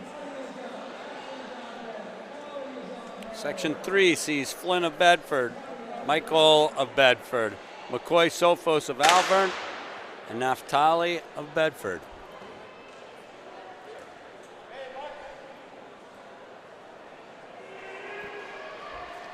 I want to say somebody in a red uniform top will win this one, but that would probably jinx them, right? Michael of Bedford looks to be moving well. Actually, same with McCoy Sophos. Tightening up pretty good right now.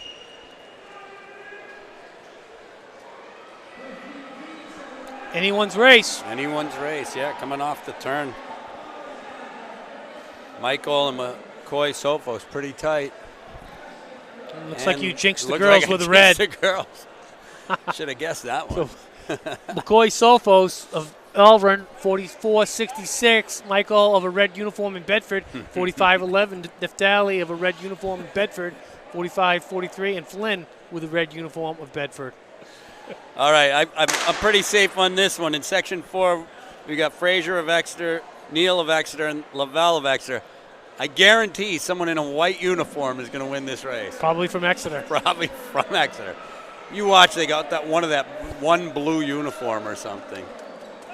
There are only two of them out there. So, lead girls running pretty good. Yeah. Pretty quick. I'm guessing this won't be Fraser winning. I don't think she's in it. Ella Frazier.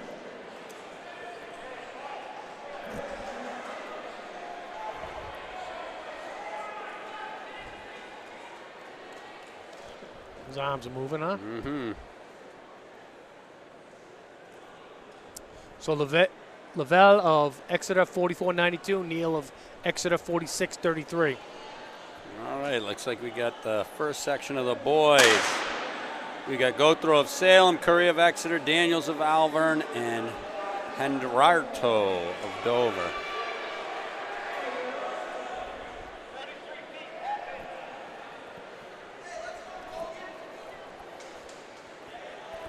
This kid from Exeter pretty quick. Curry huh? of Exeter has made up the Looks stagger. Yeah. He's got some good speed. Yep. Looks like a distance runner. Looks like a half mile, though. Yeah. I said that about Radagano when I first said it. I said, man, Yeah. that could be a good half miler. And he will be. Jeez, He's going to have to train a little more because he's having a rough great time. deal. It's pretty good. Yeah. So Curry of Exeter, 39.97. And Andrado of Dover, 41.35. Daniels of Elvern, 42.23. All right, Section 2, O'Connor of Keene, Steele of Bedford, Philo of Merrimack, and Nolan of Keene. We have not seen Philo yet, I don't think. Nor O'Connor. We got a lot more 300 runners today than we did last week. Yep. I mean, Philo's looking pretty good. He's made up the stagger.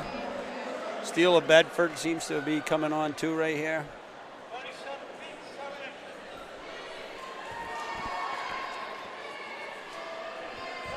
We got a good one coming down.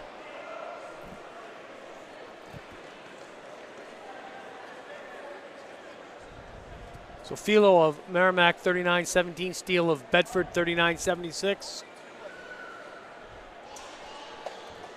O'Connor of Keene, 40.54. Nolan of Keene, 41.51.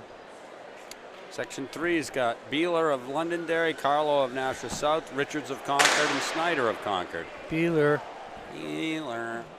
Beeler. Remember that movie? Bueller? Yeah, Beeler. We should just call him Bueller.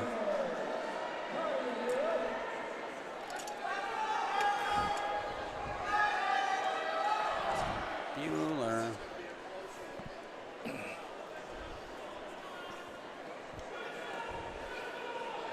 So this is Beeler's gonna made be a tight one right here. Yeah.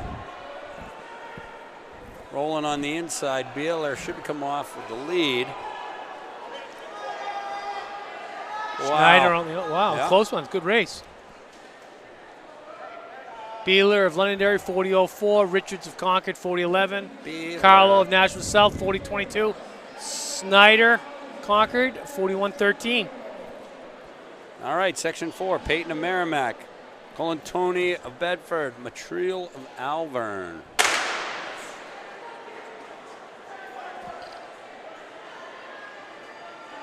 Beeler.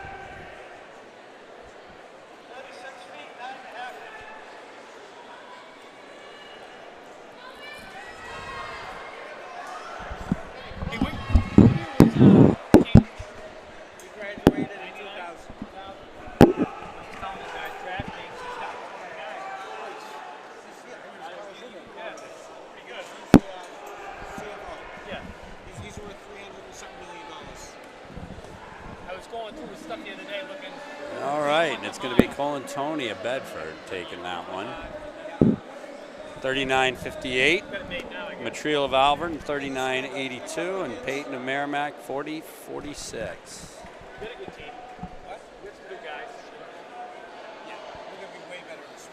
Section 5, Caswell of Salem, Keefe of Nashua South, and McDonald of Salem.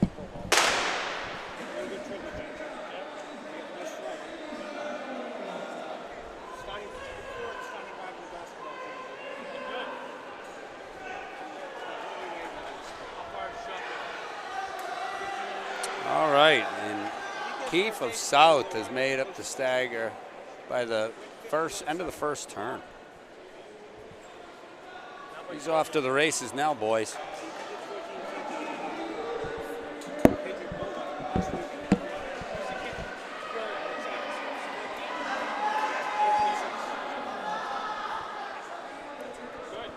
Kaz, that's going to be Keefe of South, 38.40. McDonald of Salem, 40.08. And Caswell of Salem, 40.45.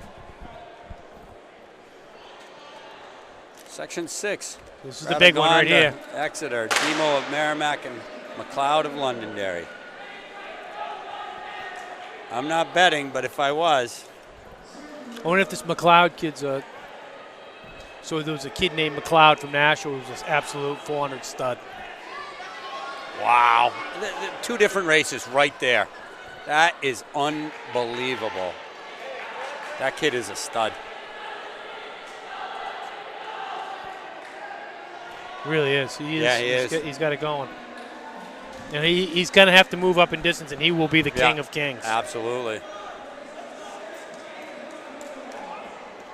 So Radagonda.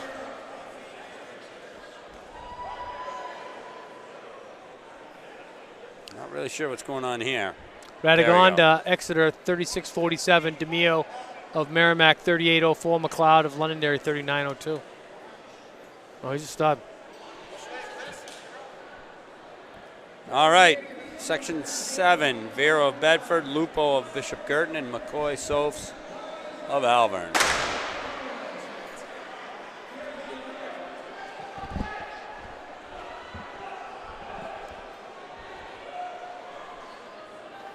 Here we go.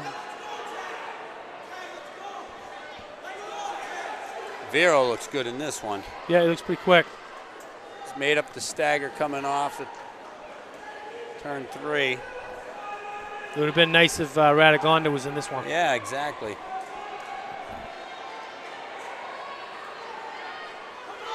Vero's going to take it.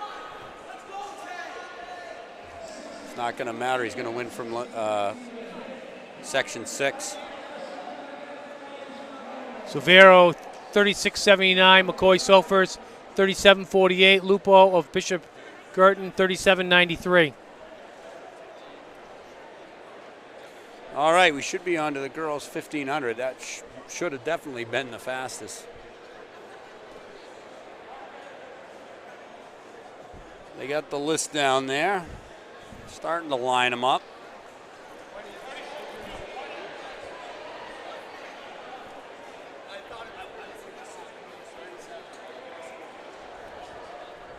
All right, we got Randall of Keene, Rinko of Bedford, Goulis of Concord, Alexander of Merrimack, Boudreau of Alvern, Conway of South, Kennedy of Concord, and Ducharme of South. You see Randall out there? I don't see Randall out there. She's not supposed to be out there anyways. That would have been 2 distance races. Right. My guy did that last week. Not sure why. Oh, yeah, that's because I didn't realize. He ran pretty crappy, so I don't think he minded being DQ'd from that. But we got Rinko in the top slot. Did Goulis of Concord run cross? I don't remember the name. I believe so. She did? Yeah. Just cross wasn't her thing? I mean, sometimes it's not. Sometimes yeah, but they were pretty interchangeable there. Yeah, but in the end, they had 4 or 5 that could do it. Looks like this is going out none too fast at the moment. Oh, maybe. Yeah, the camera fools you pretty much.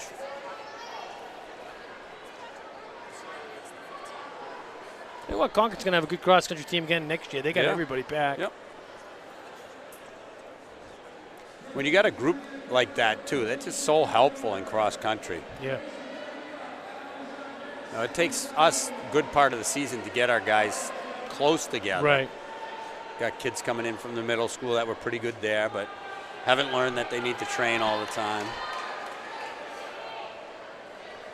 Alexandra Merrimack slotted in there in second. Looks pretty comfortable. Rinko always looks like she's out there battling no matter whether or not she's got someone with her or not. She doesn't run bad races. No, she doesn't. She always runs well. Yep.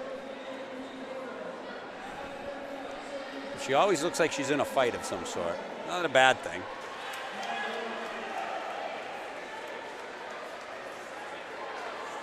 Right up front, controlling the pace. Goulis and Kennedy right with her.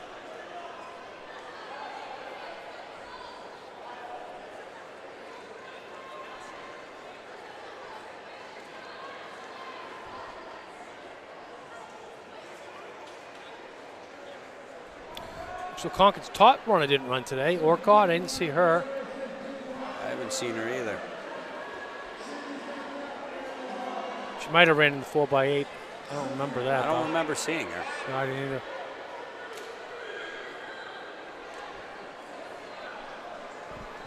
Remember, Alexander had a pretty good cross-country season. She seems, you know, she's smaller, seems unassuming. Mm-hmm. Just steady. Can't argue with that.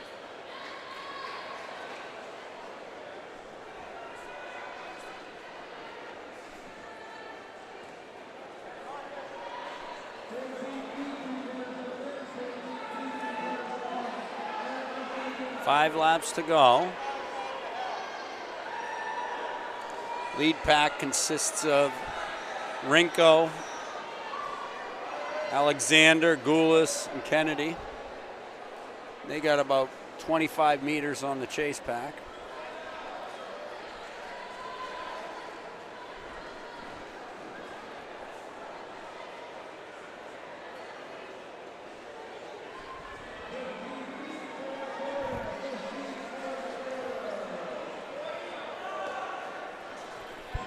They all look reasonably comfortable at the moment. Yeah.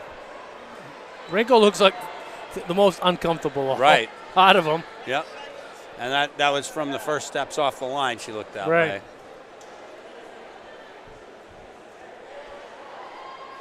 What Emil Zatopek always said, because they said he always looked, he looked so horrible and stuff like that. He said, racing's not figure skating. No, it's not. Looks doesn't matter.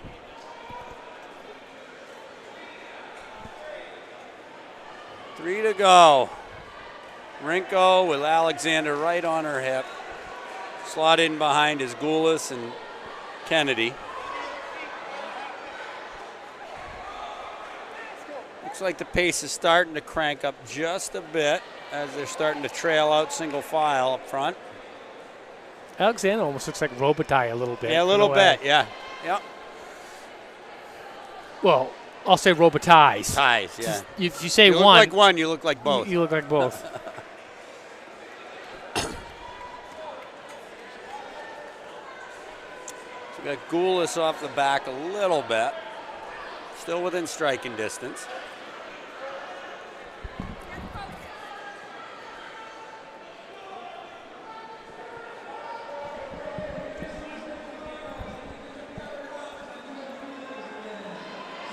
They're starting to lap runners.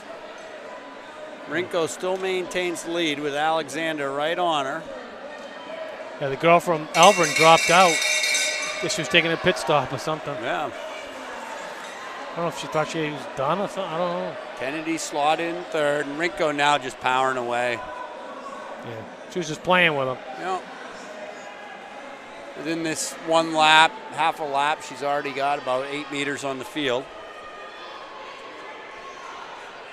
So it's some solid running. We were just over the 5-minute mark. Right at it, just under.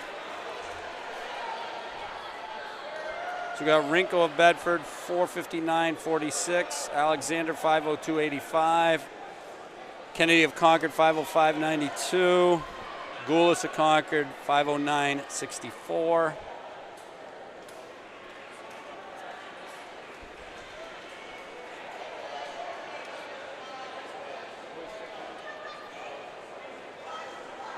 Conway of South, 5:25.8. Ducharme of South, 5:29.78. Mahoney of Bedford, 5:31.5.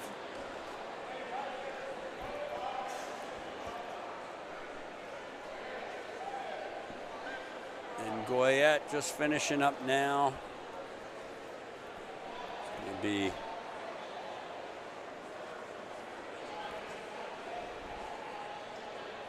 be something I don't know. They got the white flag up already for the boys. 5:54.53. Boys, I can see Aiden Kindop and Tyler Sheedy. Kindop, Sheedy. How do you say Mazjeka? Yeah, Majeka. Salem, Ramirez of Keene, Velasquez of Keene, Fisher of Merrimack, Hooper of Concord, Murphy of Concord.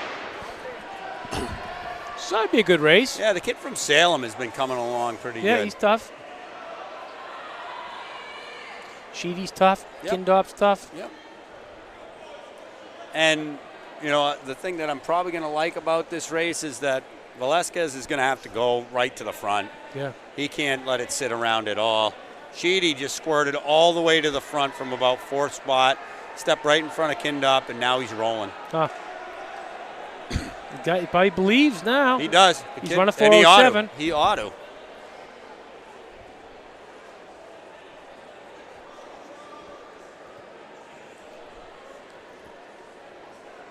Ramirez looks like he's just hanging back, and if you're in this race, there's no reason to hang back. Just try to stay in as long as you can. They say I've never seen a kid more up and down than him. Yeah. He pops them, then he just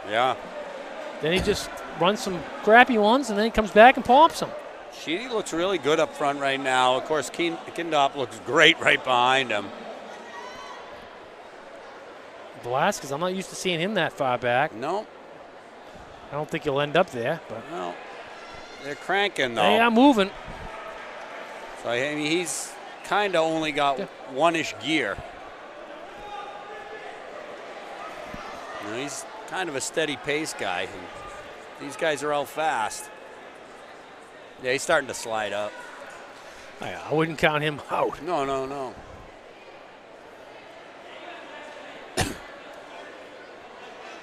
I mean, I like Sheedy in the front because he really doesn't have any other choice. If he wants to run fast, he's going to have to go up there. But he's got Kindop just kind of laying in wait, and that would be a tough bet to bet on Sheedy. They've now separated, though. Yeah, but I think Velasquez. Oh, within striking distance. Don't get me wrong. I think Velasquez is going to come back up on these guys. He's going to have to do it evenly, though. If he does a big burst now, those two guys will kick him every day of the week. 3 seconds. Yeah.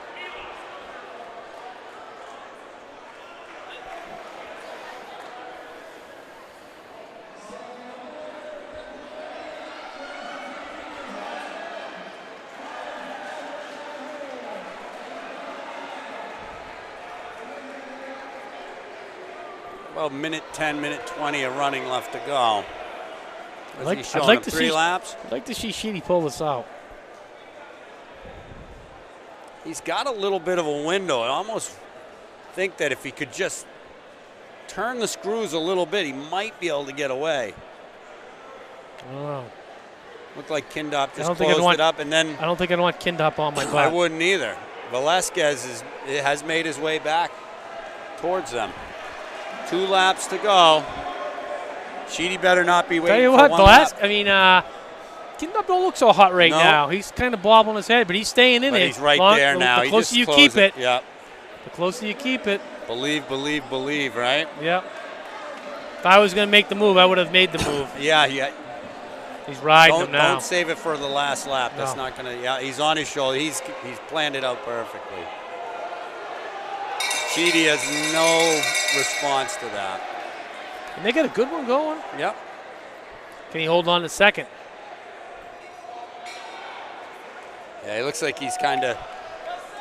The air's come out of his sails a little bit.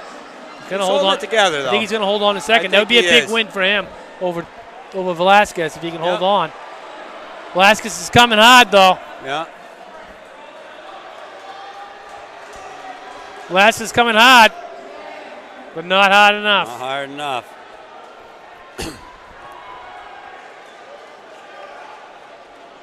So interesting. This actually isn't going to be. What in the world? There we go. I was going to say, this isn't much faster than this morning. We got Kindop of Keene at 4:10.67. Sheedy of Dover at 4:14.49. Velasquez at 4:14.66. Fisher 4:21.57. There's Jecka of Salem 4:26.06. Hooper of Concord 4:26.47. Hantu has a time that I can't tell. Ramirez didn't finish? Or is he still out there? Oh. They're not showing him with a time. What's that? All right. That puts us into the 4x4s. Half the meet over.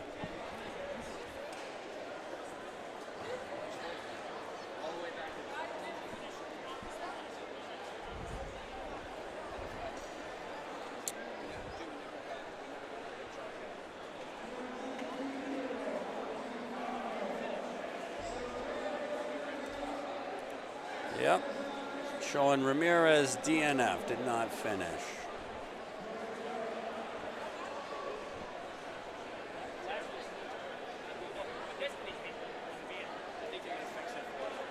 All right, girls 4x4. In the first section, we got Londonderry, Alvern, Nashua South, and Concord.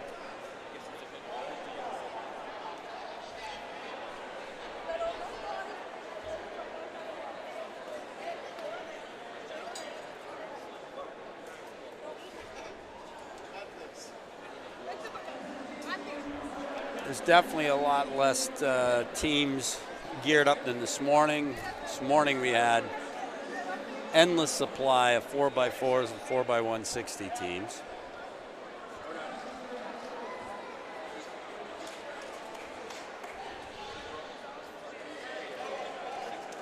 And we're about ready to go in this one.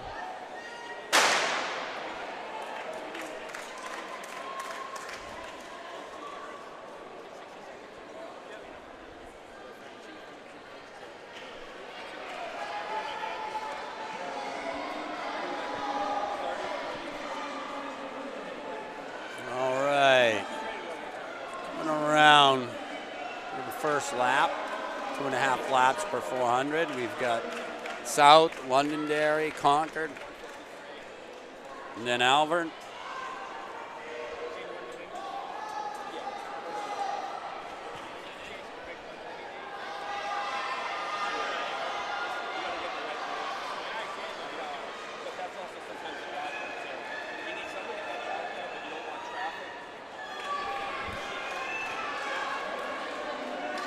South and Londonderry, shoulder to shoulder as they head into the exchange zone on the other side of the track. South will get the handoff first. It was pretty even. Londonderry gets a slightly better handoff and may have moved into the front.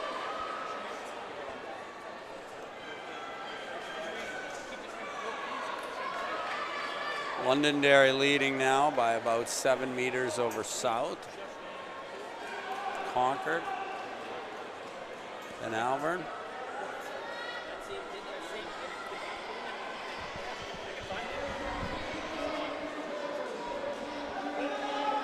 Londonderry running away at the moment.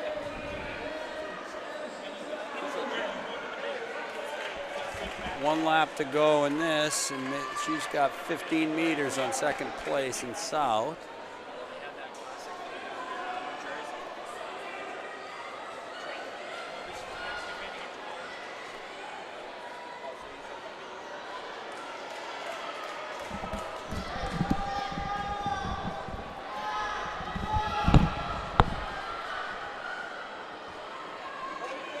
Londonderry coming into the exchange, 2:15 or so.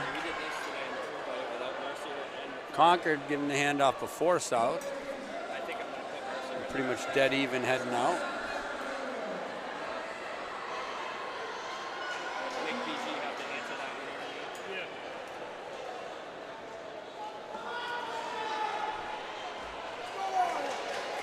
Londonderry's really opened up now. Looking at the whole straightaway, can't even be seen. Concord over South.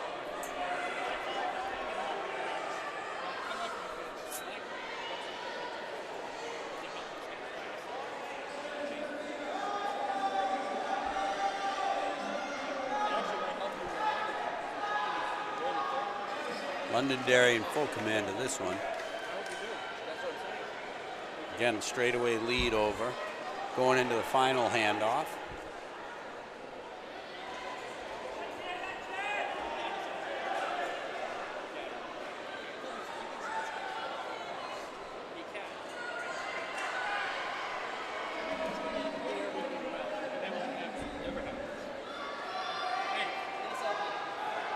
About 3:23 at the handoff.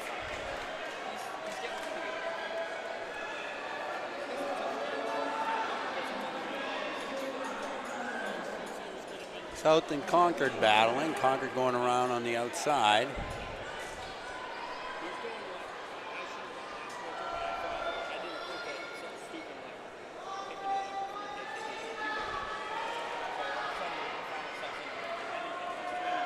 One lap to go.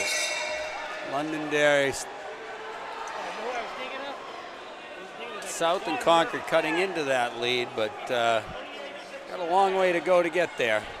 Londonderry fully in command of this one.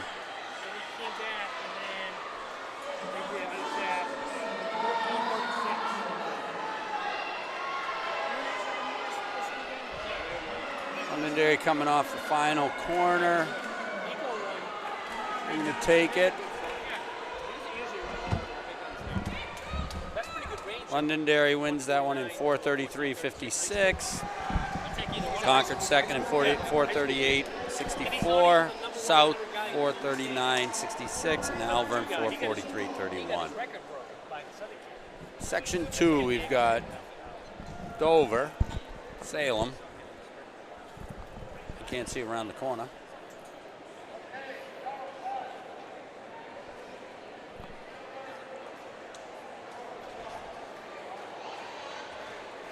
Dover, Salem, Merrimack, and Central.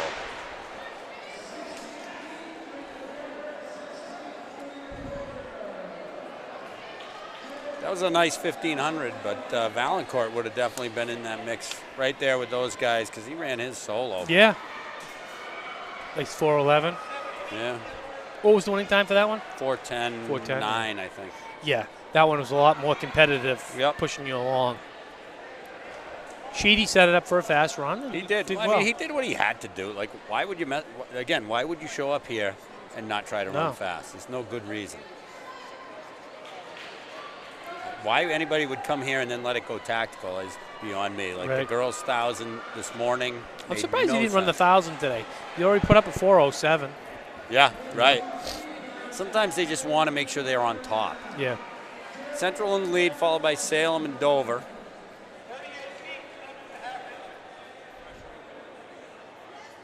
No Merrimack in this one, I guess.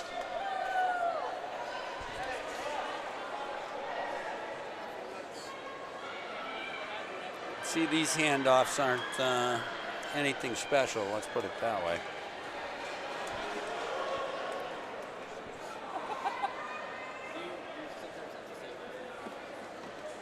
This is wild. The girl in Dover has made a strong move to catch the back of this pack, but this is the girl that was in the 4x8 that put Dover down a whole lap in the 4x8. Right. I'm guessing she's not a mid-distance runner, but a sprinter.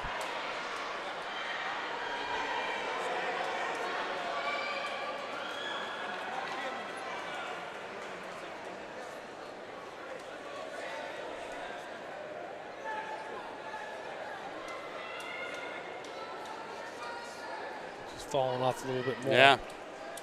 400 being a little too long, I guess. These guys are tight coming into the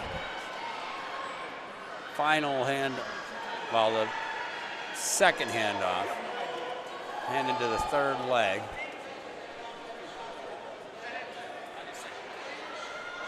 Got one of the Pepins rolling.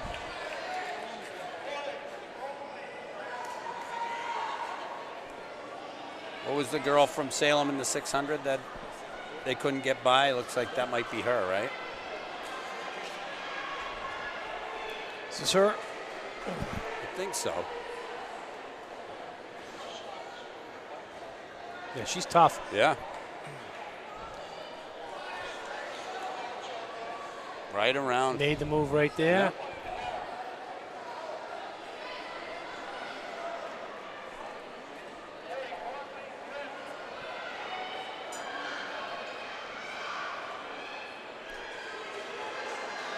We got Salem, Central, Dover. Nate, we're only halfway through the meet. No, we're good. Yeah, but that's the 4x4. We still have the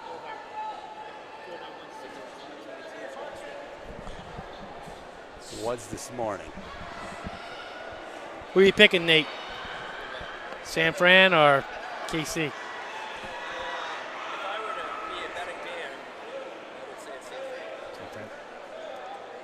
That's what I'm going with. That being said, I put money on Chiefs because a lot of the money was rolling out. It was, yeah. Salem out in front of a charging Central. Setting up for a nice final lap. Hey, how are you?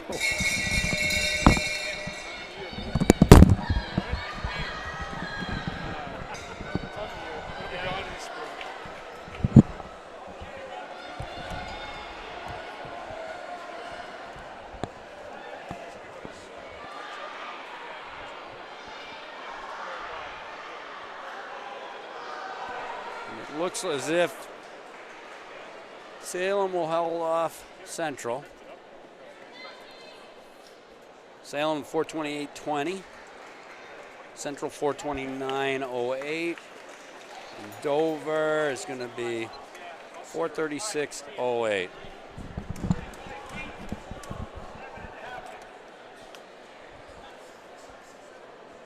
All right, what do we got here?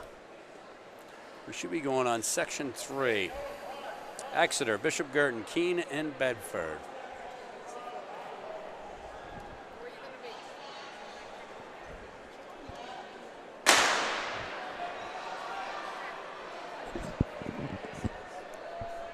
This your team for states? No. This is like 420 team maybe.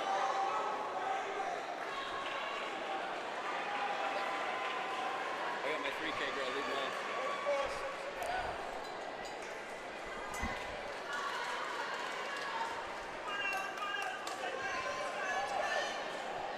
You don't want to help anyone get a good seat time. Yeah. All right.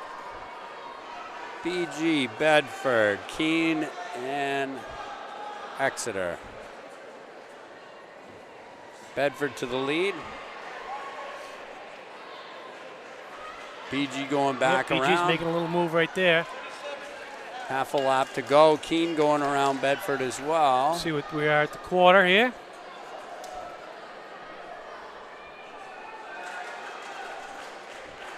Handoff in about 64, 65. That's decent. Yeah. Looks like we might have Caroline Toll in leg 2. Red hair anyways, Yeah. could be. That is Caroline. Keene right on her shoulder. Keene going around.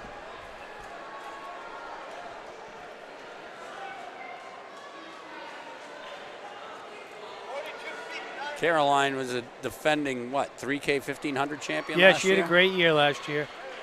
She didn't look that dominant today in the 15. No, none of those girls look too hot today. No, Oh well. it's hanging in there. Next week's when it really counts. Yep. Exeter has closed it up. Keene leading BG with Exeter closing. See what happens at this second handoff, third leg.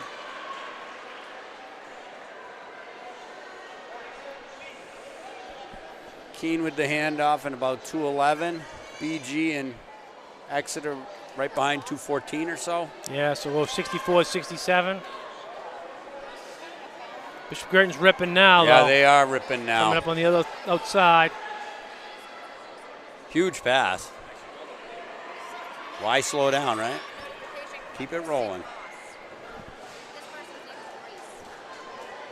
Exeter right with her. We found out that their name is Grace, but With a lap to go, you got Exeter leading, then BG, Keene, Bedford back about 20 meters.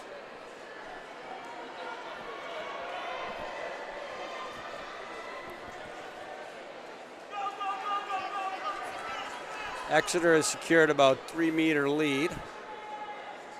BG with the same over Keene. This Exeter girl's pretty tough. She usually defends her territory Yep. pretty well.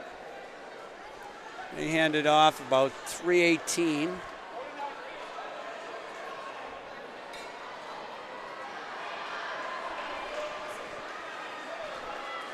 Two laps to go. Exeter has 10-plus meters on BG. nicely.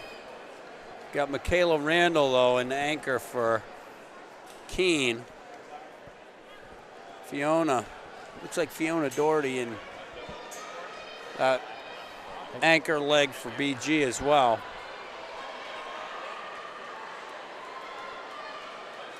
1 lap to go. Exeter.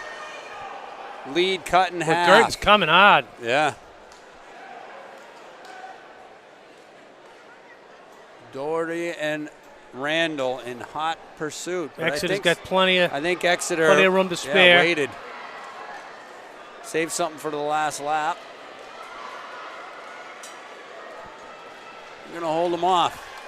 Nice job. The Exeter, BG, and then Keene. So Exeter takes that 422.72. Girton 424.42, and Keene 425.95.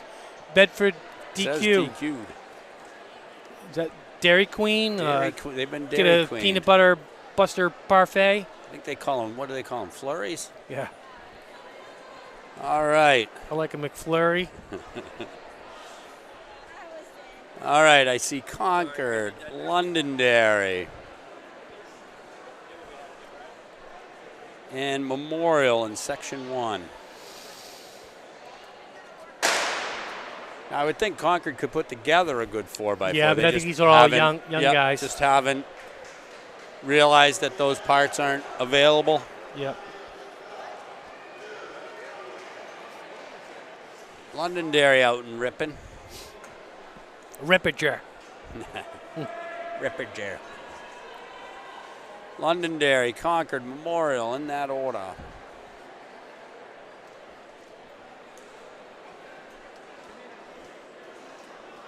Londonderry with a 3-meter lead with a lap to go to the handoff.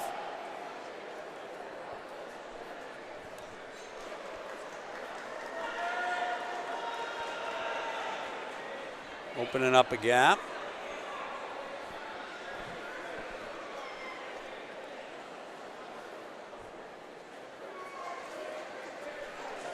About 57 plus. Yep.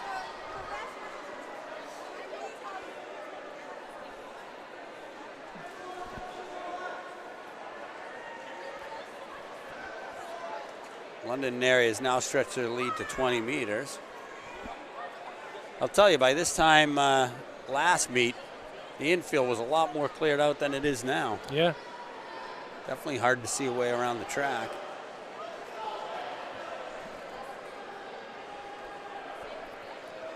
One lap to go to the handoff. Londonderry in the lead. That's Beeler, I think, running for Londonderry, if I remember correctly. Beeler.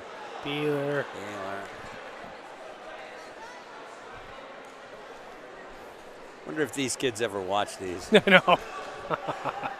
Guy's picking on me. All right, Londonderry at the handoff, about 156. Gryffindor. Got it. Gryffindor! Yeah, he's a good. Tell you what, he's got a good stride, man. Yeah. I think he's going to be a good one in college.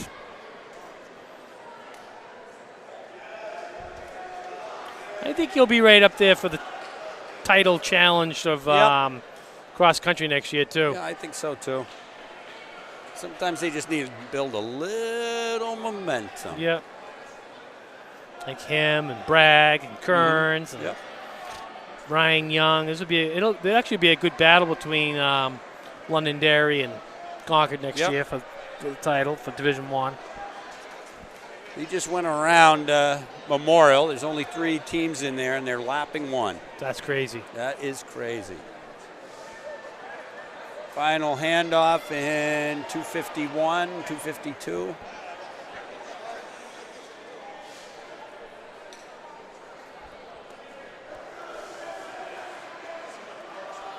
Not sure who their anchor is. I don't know. Let me see. Let me get it over here. Got kind of that eraser head hairdo going.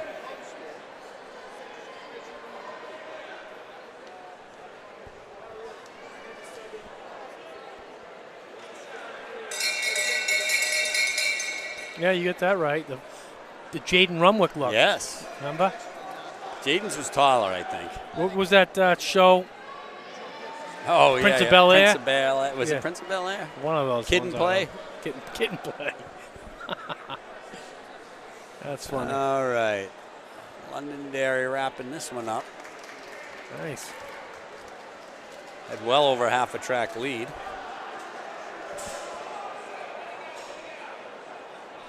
Londonderry takes that in 3:46.45.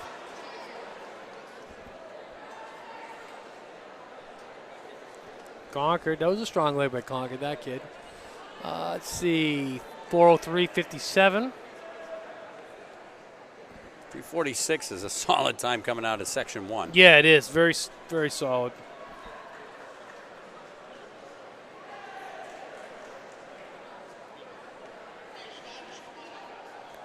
Manchester Memorial, 4:23. Even. Huh?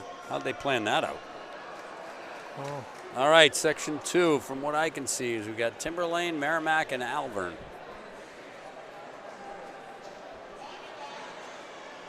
Guess what? When it comes up on the board, that's what it says. Yeah, Alvern had a couple bad weeks here. You know, the police officer getting killed and Yep. the captain in the Navy. It's tough. That is tough. For, you know, two people that were in the Navy ROTC and die like that. Yep. Because they sounded like pretty reputable people and really sad.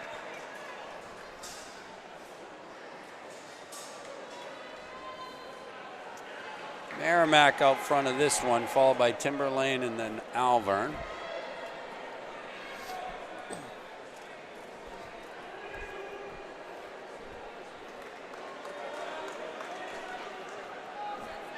Timberlane closing the gap, though. Late afternoon sun coming through the windows. I see Ed Burgess out there having to shade his eyes to see what's going on. So it was confirmed the other day there was no windows when I was here. I was going to say, I'm pretty sure when I started coaching here, there wasn't. And there was like orangish pink lights. Remember that? Oh, yeah, like the sodium lights. Yeah. Dirt floor in the middle. When I was here, they wasn't the dirt floor, but. Well, I shouldn't say that. When I started coaching, it wasn't the dirt Right, yeah, floor. because came here. I competed here in college. Yeah, I came here in dirt. 80. And then after that, it came up. I was here in 86, and it was dirt. Yeah, it was dirt. I didn't race or anything, but I did. I was coaching here in 86. I was running for UNH, coaching Portsmouth at the same time. Oh, nice. I think I was drinking beer here is what I was doing at UNH He could have at been. the time. I don't know. As a freshman. I don't do that stuff. Not a smart one either. All right, Merrimack hands off for the third legs in the lead.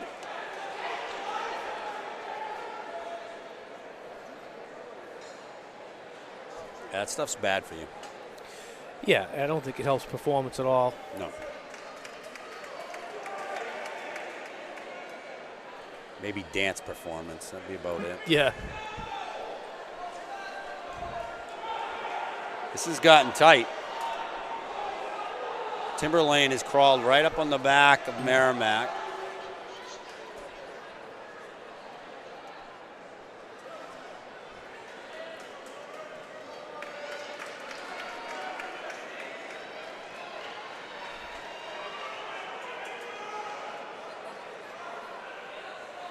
Real tight, huh? Yeah. Timberlane can There stay we right out go, there on the Hannah. outside. Boom. Yeah. Good move. There But you he go. looks like he's staying out there. Get in there, kid. Don't stay in that lane. He is. Oh, my he let God. him right back through. Why? How many people from his team do you think he's got yelling at him I to don't cut know. in? Isn't this going to be something if they lose this because he's out in lane 2? He's staying in lane 2. Oh, wouldn't it be something if they win it in lane 2? He is staying in He's lane staying 2. lane 2. He's like, I'm going to give you a chance, buddy. I'm going to give you a chance. You're going to stay in lane 2. Oh, goodness gracious. That is funny. Coming down in lane 2. Oh, no, I'm going to lane 1 for a little he stepped bit. into lane 1. He got nervous because he stepped in lane 1 for just a second. Oh, 350 Beautiful. plus. All the way in lane 2 except for one step in lane 1. How many meters is that out in I lane don't 2? An extra, But, you know, there would have been a solid 340 something. Yeah. Yes. Yeah. So Timberlane took that 350.58, Merrimack 352.36. This one we got Bedford, Dover, Nashua South, and Exeter.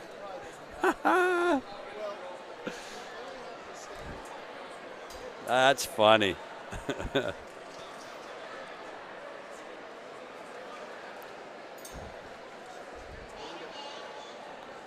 So we got Bedford, Dover, Nashua South, and Exeter. Yeah. That looks like all the boys. Jimmy, this is a travesty. There's not 7 sections of the 4x4 and 9 sections of the 4x160. What am I going to do with the rest of my night? What are these guys doing going into lane 1? Didn't know that was allowed.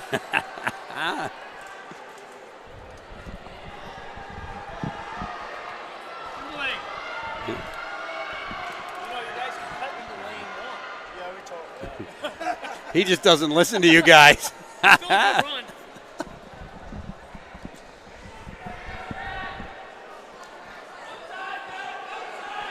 All right, we've got South, Bedford, Dover, and Exeter. South. Oh, there's a dropped baton. Hot potato. 1 potato, 2 potato, 3 potato, 4. Bedford attaching themselves right to the backside of South at the moment.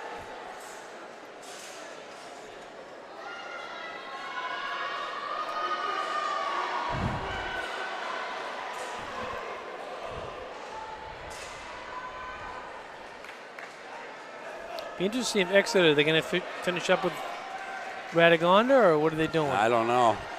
That would be a great comeback. That would be fun. From last place. I'm sure. Like that Texas kid, Matt Bowling, that took it down like almost 20 meters in a 4x4 and ran him down. I'm sure Bedford. Who's Bedford going to end up with? They have that Vero kid. Yeah. Studley, so. Well, they certainly aren't using Vero in leg 3.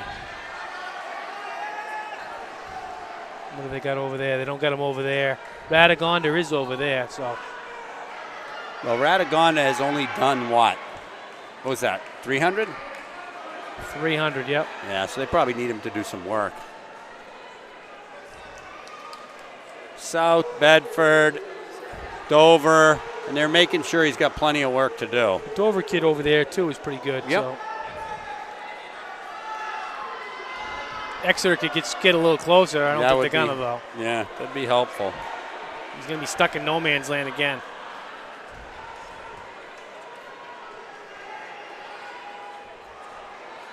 Yeah, he's down about 60-plus meters to the front.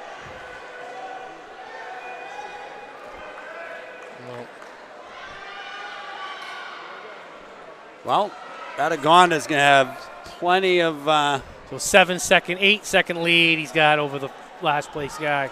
He's going to have plenty of room to run anyways. Yeah. Nobody in his way. And they don't have Vero in. But look at him. He'll catch a few. Yeah, oh, yeah. Wow. I love that. Look at him go.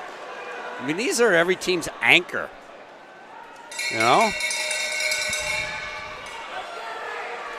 I think the Dover kid will catch this South kid. Probably not. Probably yeah, too far. He might. I don't know. He's pretty tough in the 400. He's catching him. There's no doubt. That's Jeopardy James right there. Wow. Look at that, Moy. I'll tell you what, that kid's got some rip. Yeah. Does he run cross? Yes, I think he did run cross country this year. They need to get him to run more distance in the summer. He'd be lethal. Hey, he's like 2-minute half miler, but I think he could be a lot faster. So Dover 343.64, South 344.12, Bedford 354.06, Exeter going to Dairy Queen. Yeah, and we've got the girls 160s coming. And it's we're now halfway through this meet. Halfway through. Forrest is signaling that Moyer just went 52 in the 4. 52. That's I wonder what Radagonda did then. 50.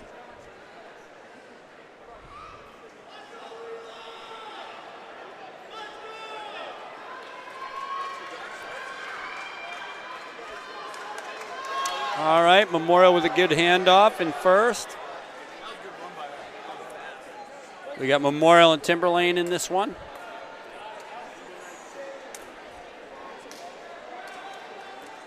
Second leg of Memorial's making up some ground. Gonna hand off pretty much even.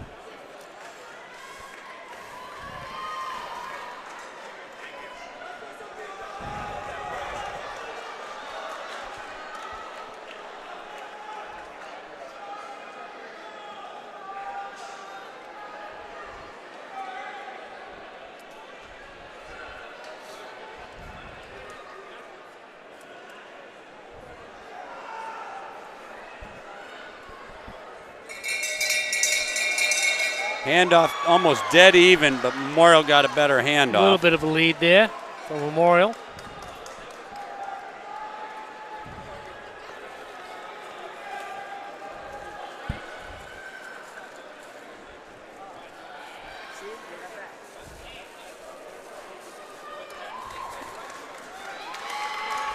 Memorial takes it.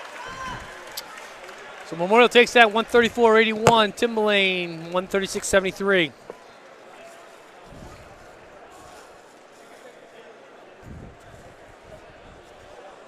Section 2, we got Nashua South and Alvern.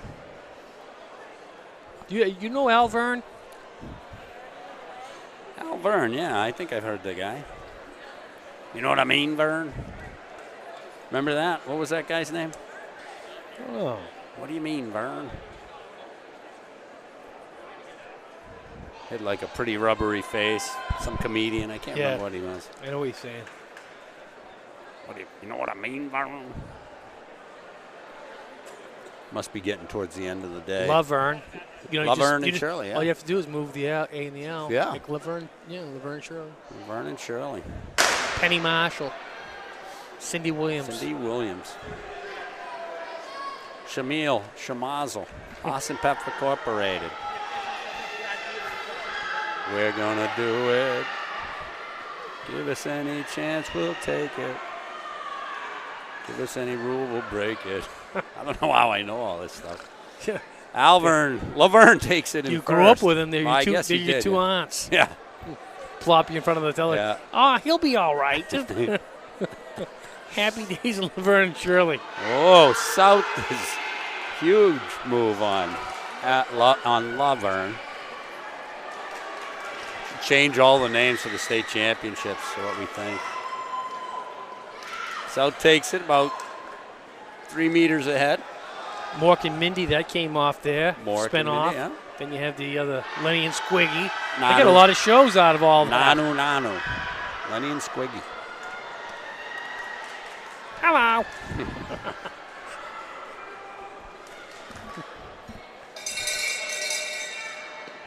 Nice handoff. Yep. Nashville South taking this one. Girl from Alvern, I remember winning her heat in something.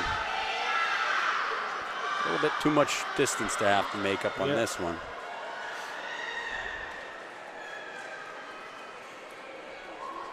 South's going to take it. South takes that in 131.78. Alvern took it 133.24 for second. All right, in this one, it appears we've got Londonderry and BG.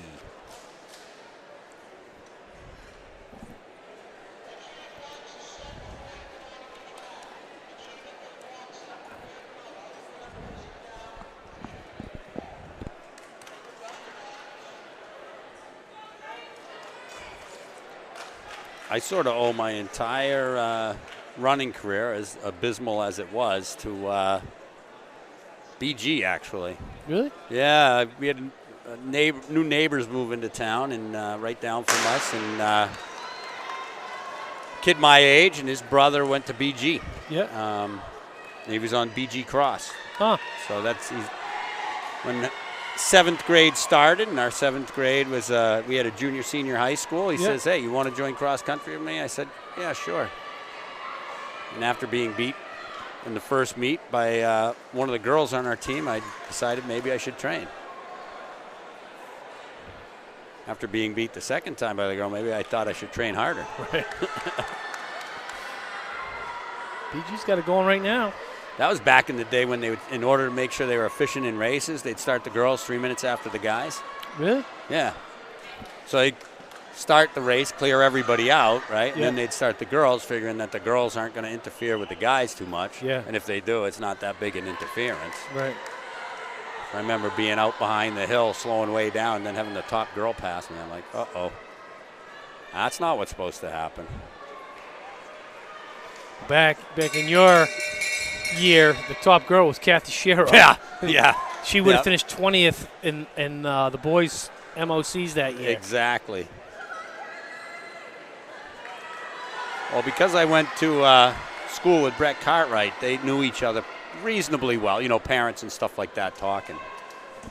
So I talked to Kathy quite a bit. Of course, she had no idea who I was and still doesn't to this day, and that's good for her. So London, Girton takes that in 130.01. Londonderry 131.70. All right, the next section we have Keene and Concord.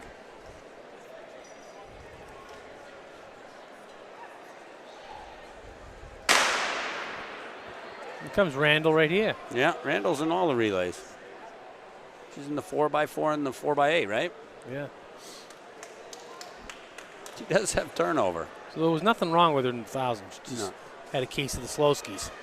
Happens. Yep.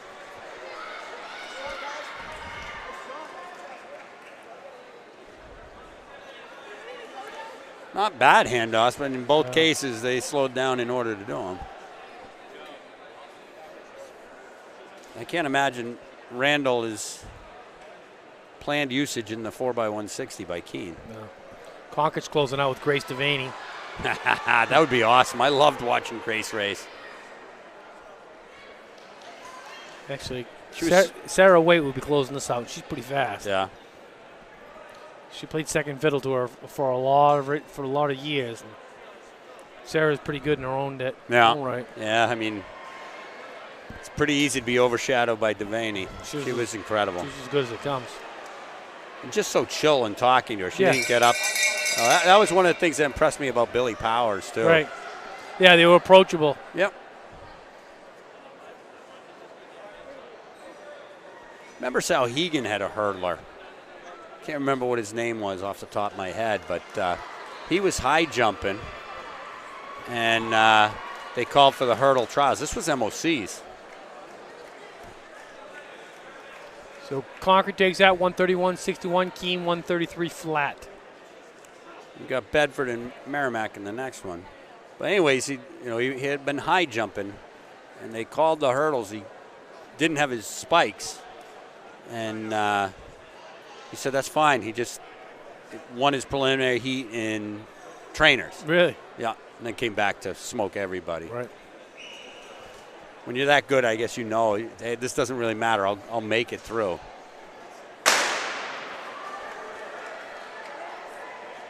I think you get to be a big-time performer. A lot of that comes down to just being able to go with the flow. Like, don't get rattled. If you had some great race plan and it all gets thrown away, you got to be able to adapt. Bedford hands off first by a lot.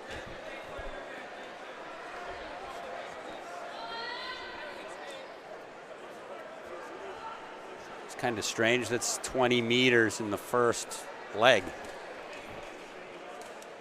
It's only a 160-meter track. Right. You're giving up 12% of the race distance.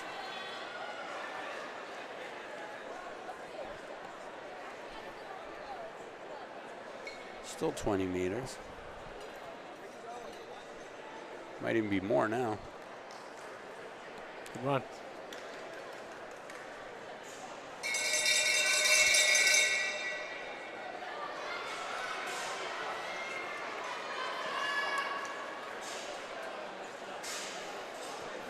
Bedford's off to the races.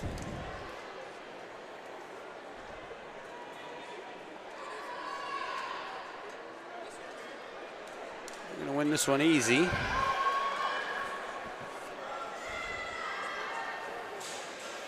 So Bedford 129.29.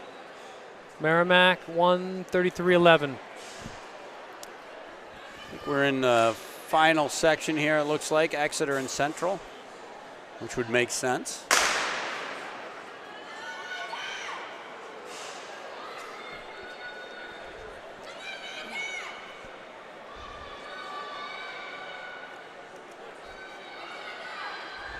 Forrest, you know Yassine pretty good? I think that's he's here for a recruit Oh, okay. tonight. Stay over. See how these Central girls look today. Absolutely. They took the handoff in the lead. Wasn't a very good handoff. No.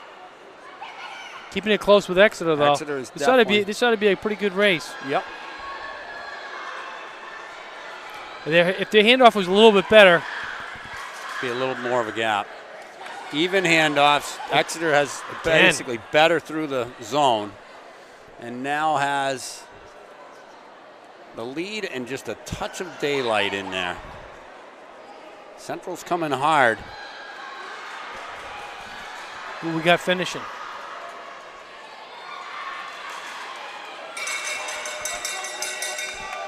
That was one on the handoffs. Absolutely. Otherwise, they're running pretty much the same.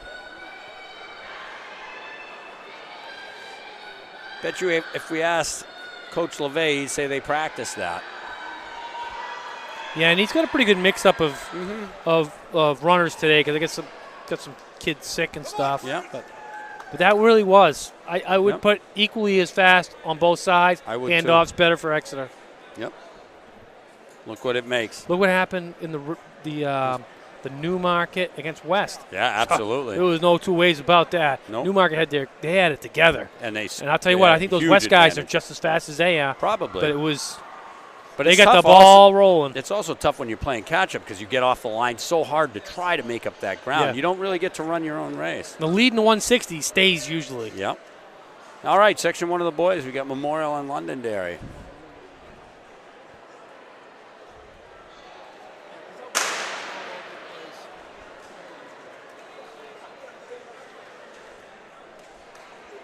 It's like Noah's Ark, 2x2 coming. Yeah. We are now boarding for the Ark. It is going to rain for 3 days this week. Hop on board. Memorial with the handoff first. Londonderry looks like they got a bunch of big boys in there.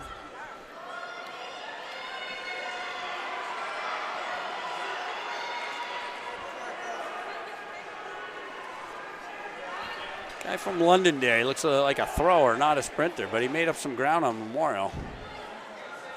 I think we got Beeler in again. Yeah, that kid, he's the relay king today. The relay king. Beeler. Beeler.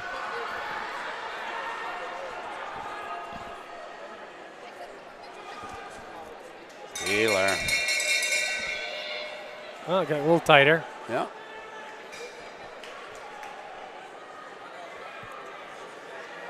Ooh, this kid from Londonderry is quick. Yes, he is. Look at the gain. Look at the ground he's get gaining. around. He is. He's going to get him. If he can stay on the Look, track. Yeah. He's ripping him. He does. Whoa. That kid's got some Kid wheels. Kid in play. Yeah. 122.23 for Londonderry. Memorial 122.59. That was a good leg. That was a great leg. All right, South and Bedford.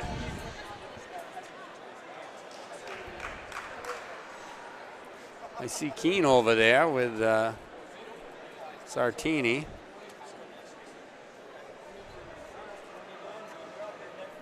And he's got his stunt double. Yeah. You see him? Yeah. They do look pretty similar, don't they?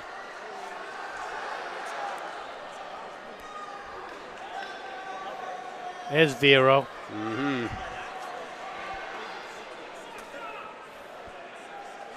Vero the hero. This guy. Wow. No. Yeah, he better get moving or else Vero's going to run him right Look at down. that handoff. I mean, these guys are sprinters. What else do they have to do at I practice? don't know. Stretch, drills, stretch them more. Practice handoffs.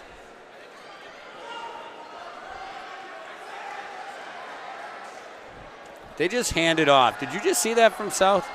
So they hand it off. The guy with the baton runs through the inside like he's supposed to, but the other guy from South takes it with his right hand in the outside. Yeah. Well, you're lucky you stay upright, I guess. Same thing. Whoa, whoa, and they're not going to finish the day They're out. not gonna make it. They're not gonna make it. No. No, they're not gonna make it. That is a stunt double. Look at him. Yeah, yeah.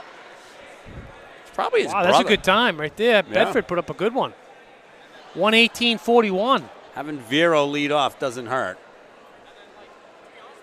All right, we got Timberlane and Keene.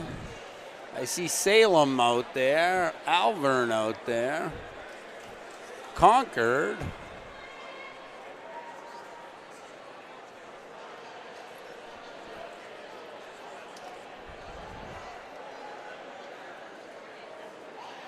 Looks like Sartini's getting instructions. I'm not so sure he runs this short. So Keene and Timberlane.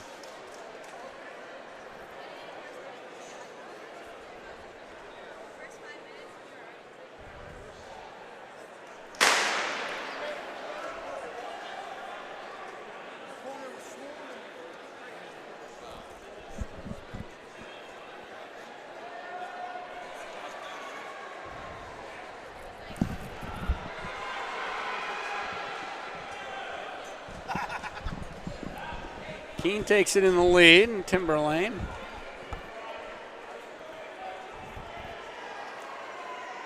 Oh, Timberlane's got somebody out there cheering for him. I think he was yelling at him, get out lane 2, get out lane 2. That's our lucky lane. Look at that. Again, handoffs to the outside hand. I don't get that to save my life. You're asking for trouble. Look at this one. Look at these guys Yeah. go. Tell you what, that Sartini kid's fast. He's deceptively good. Yeah, yeah. And with such a distance background, you just tell him to run. No. Run fast. Oh, boy. This kid's trucking on. I was going to say, the he's kid coming in from the inside. Yeah. Now he's going off the outside. Timberlane kid, Slingshot. go wide, buddy. Oh, Nice job. yeah. Timberlane, good job. 119.90. But Bedford takes it from the last heat. Keene, 119.97. Yeah, Bedford's got a good one going. We still got a bunch of teams to go. I don't Alvern, Salem, know who's going to knock Concord, them Exeter, off. BG, Merrimack. I guess Merrimack got a really stud team here. I mean, I guess it depends on how they put everything together.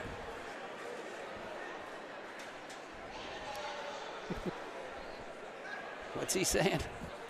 That's personal. Oh. He's a big Timberlane fan. Oh, yeah. That was a good run by them. Yeah. Strong runner. We've seen some pretty good last legs. Yes, we have. We saw a pretty good So Salem third and leg with Elver. Sartini. Wow. Look at that one. Kid on the inside in Salem is hauling. He almost veered right out of his lane. He's going so fast. Wow. Did you see that? Yeah. Did you see that? Yeah. That was actually pretty. That was pretty. I think if I had turned sideways like that, I would have fallen over, but I couldn't do any of that stuff. no.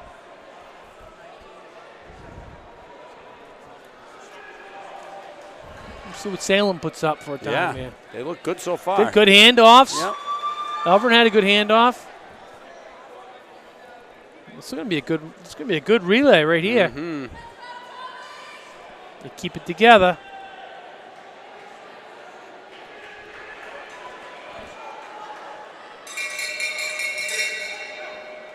Not bad. No, Alvern had a great handoff. It's gonna be a fast one. Yeah. It's gonna be a 117.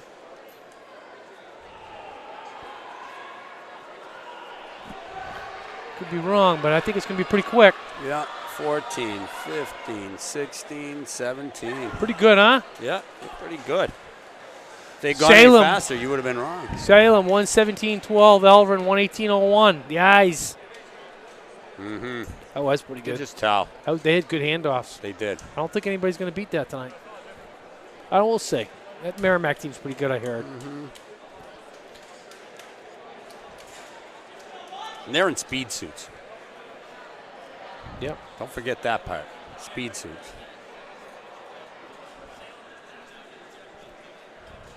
I can see the end. We can. The right? end is coming. The end is coming. 2 races. This is the end. This is the end, my friends. 2 more. 2 more. Wow. Been waiting for these 2 all day.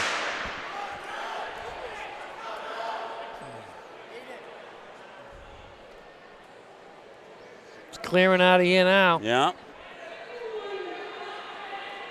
Concord looks like they're making up the stagger. Maybe not. Maybe they were. I don't know these Concord guys. Good handoff. That's a strong handoff.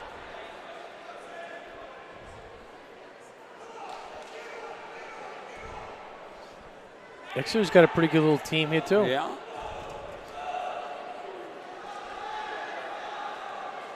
I'm sure if they wanted to put Radagonder in there, they could. Goodness. They could be. The guy just switched hands while he was sprinting down. Like, why would you do that?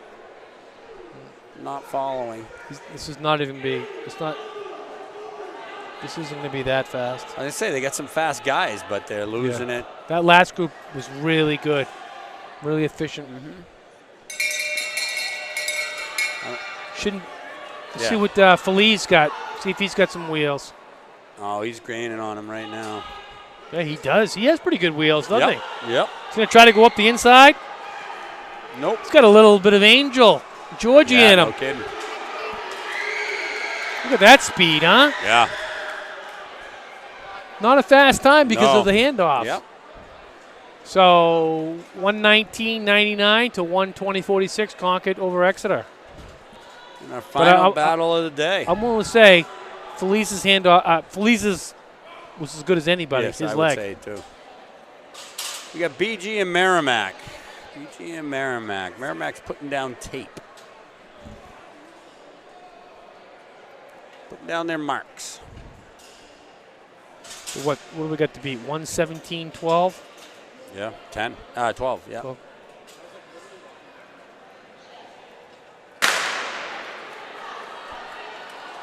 We will see. We will see. BG looks like they've got some pretty fast wheels. These are fast boys here. Yeah. BG looks like he's about to fall out of everything. Who's the team to beat right now? Who was that? Oh, Bedford. Was it Bedford? No. Salem? Salem.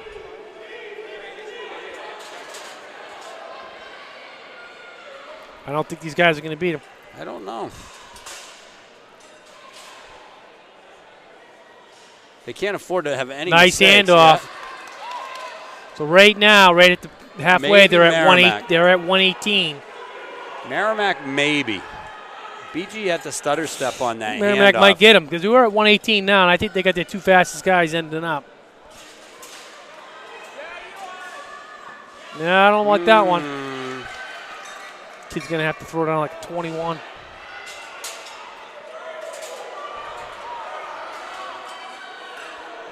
He looks like he's working too hard. Like, not smooth. Could do it. He could do it easily. Yep. 116.4. 116.38 Merrimack. Bishop Girton 118.80. They had some studs those last 2 legs. Yeah, they did. And there wasn't even a good handoff on the last one. Yeah, because they should have been significantly slower than Yeah, that. so that was pretty good. That's probably the fastest time this year. I knew it was a 116 something. Yeah.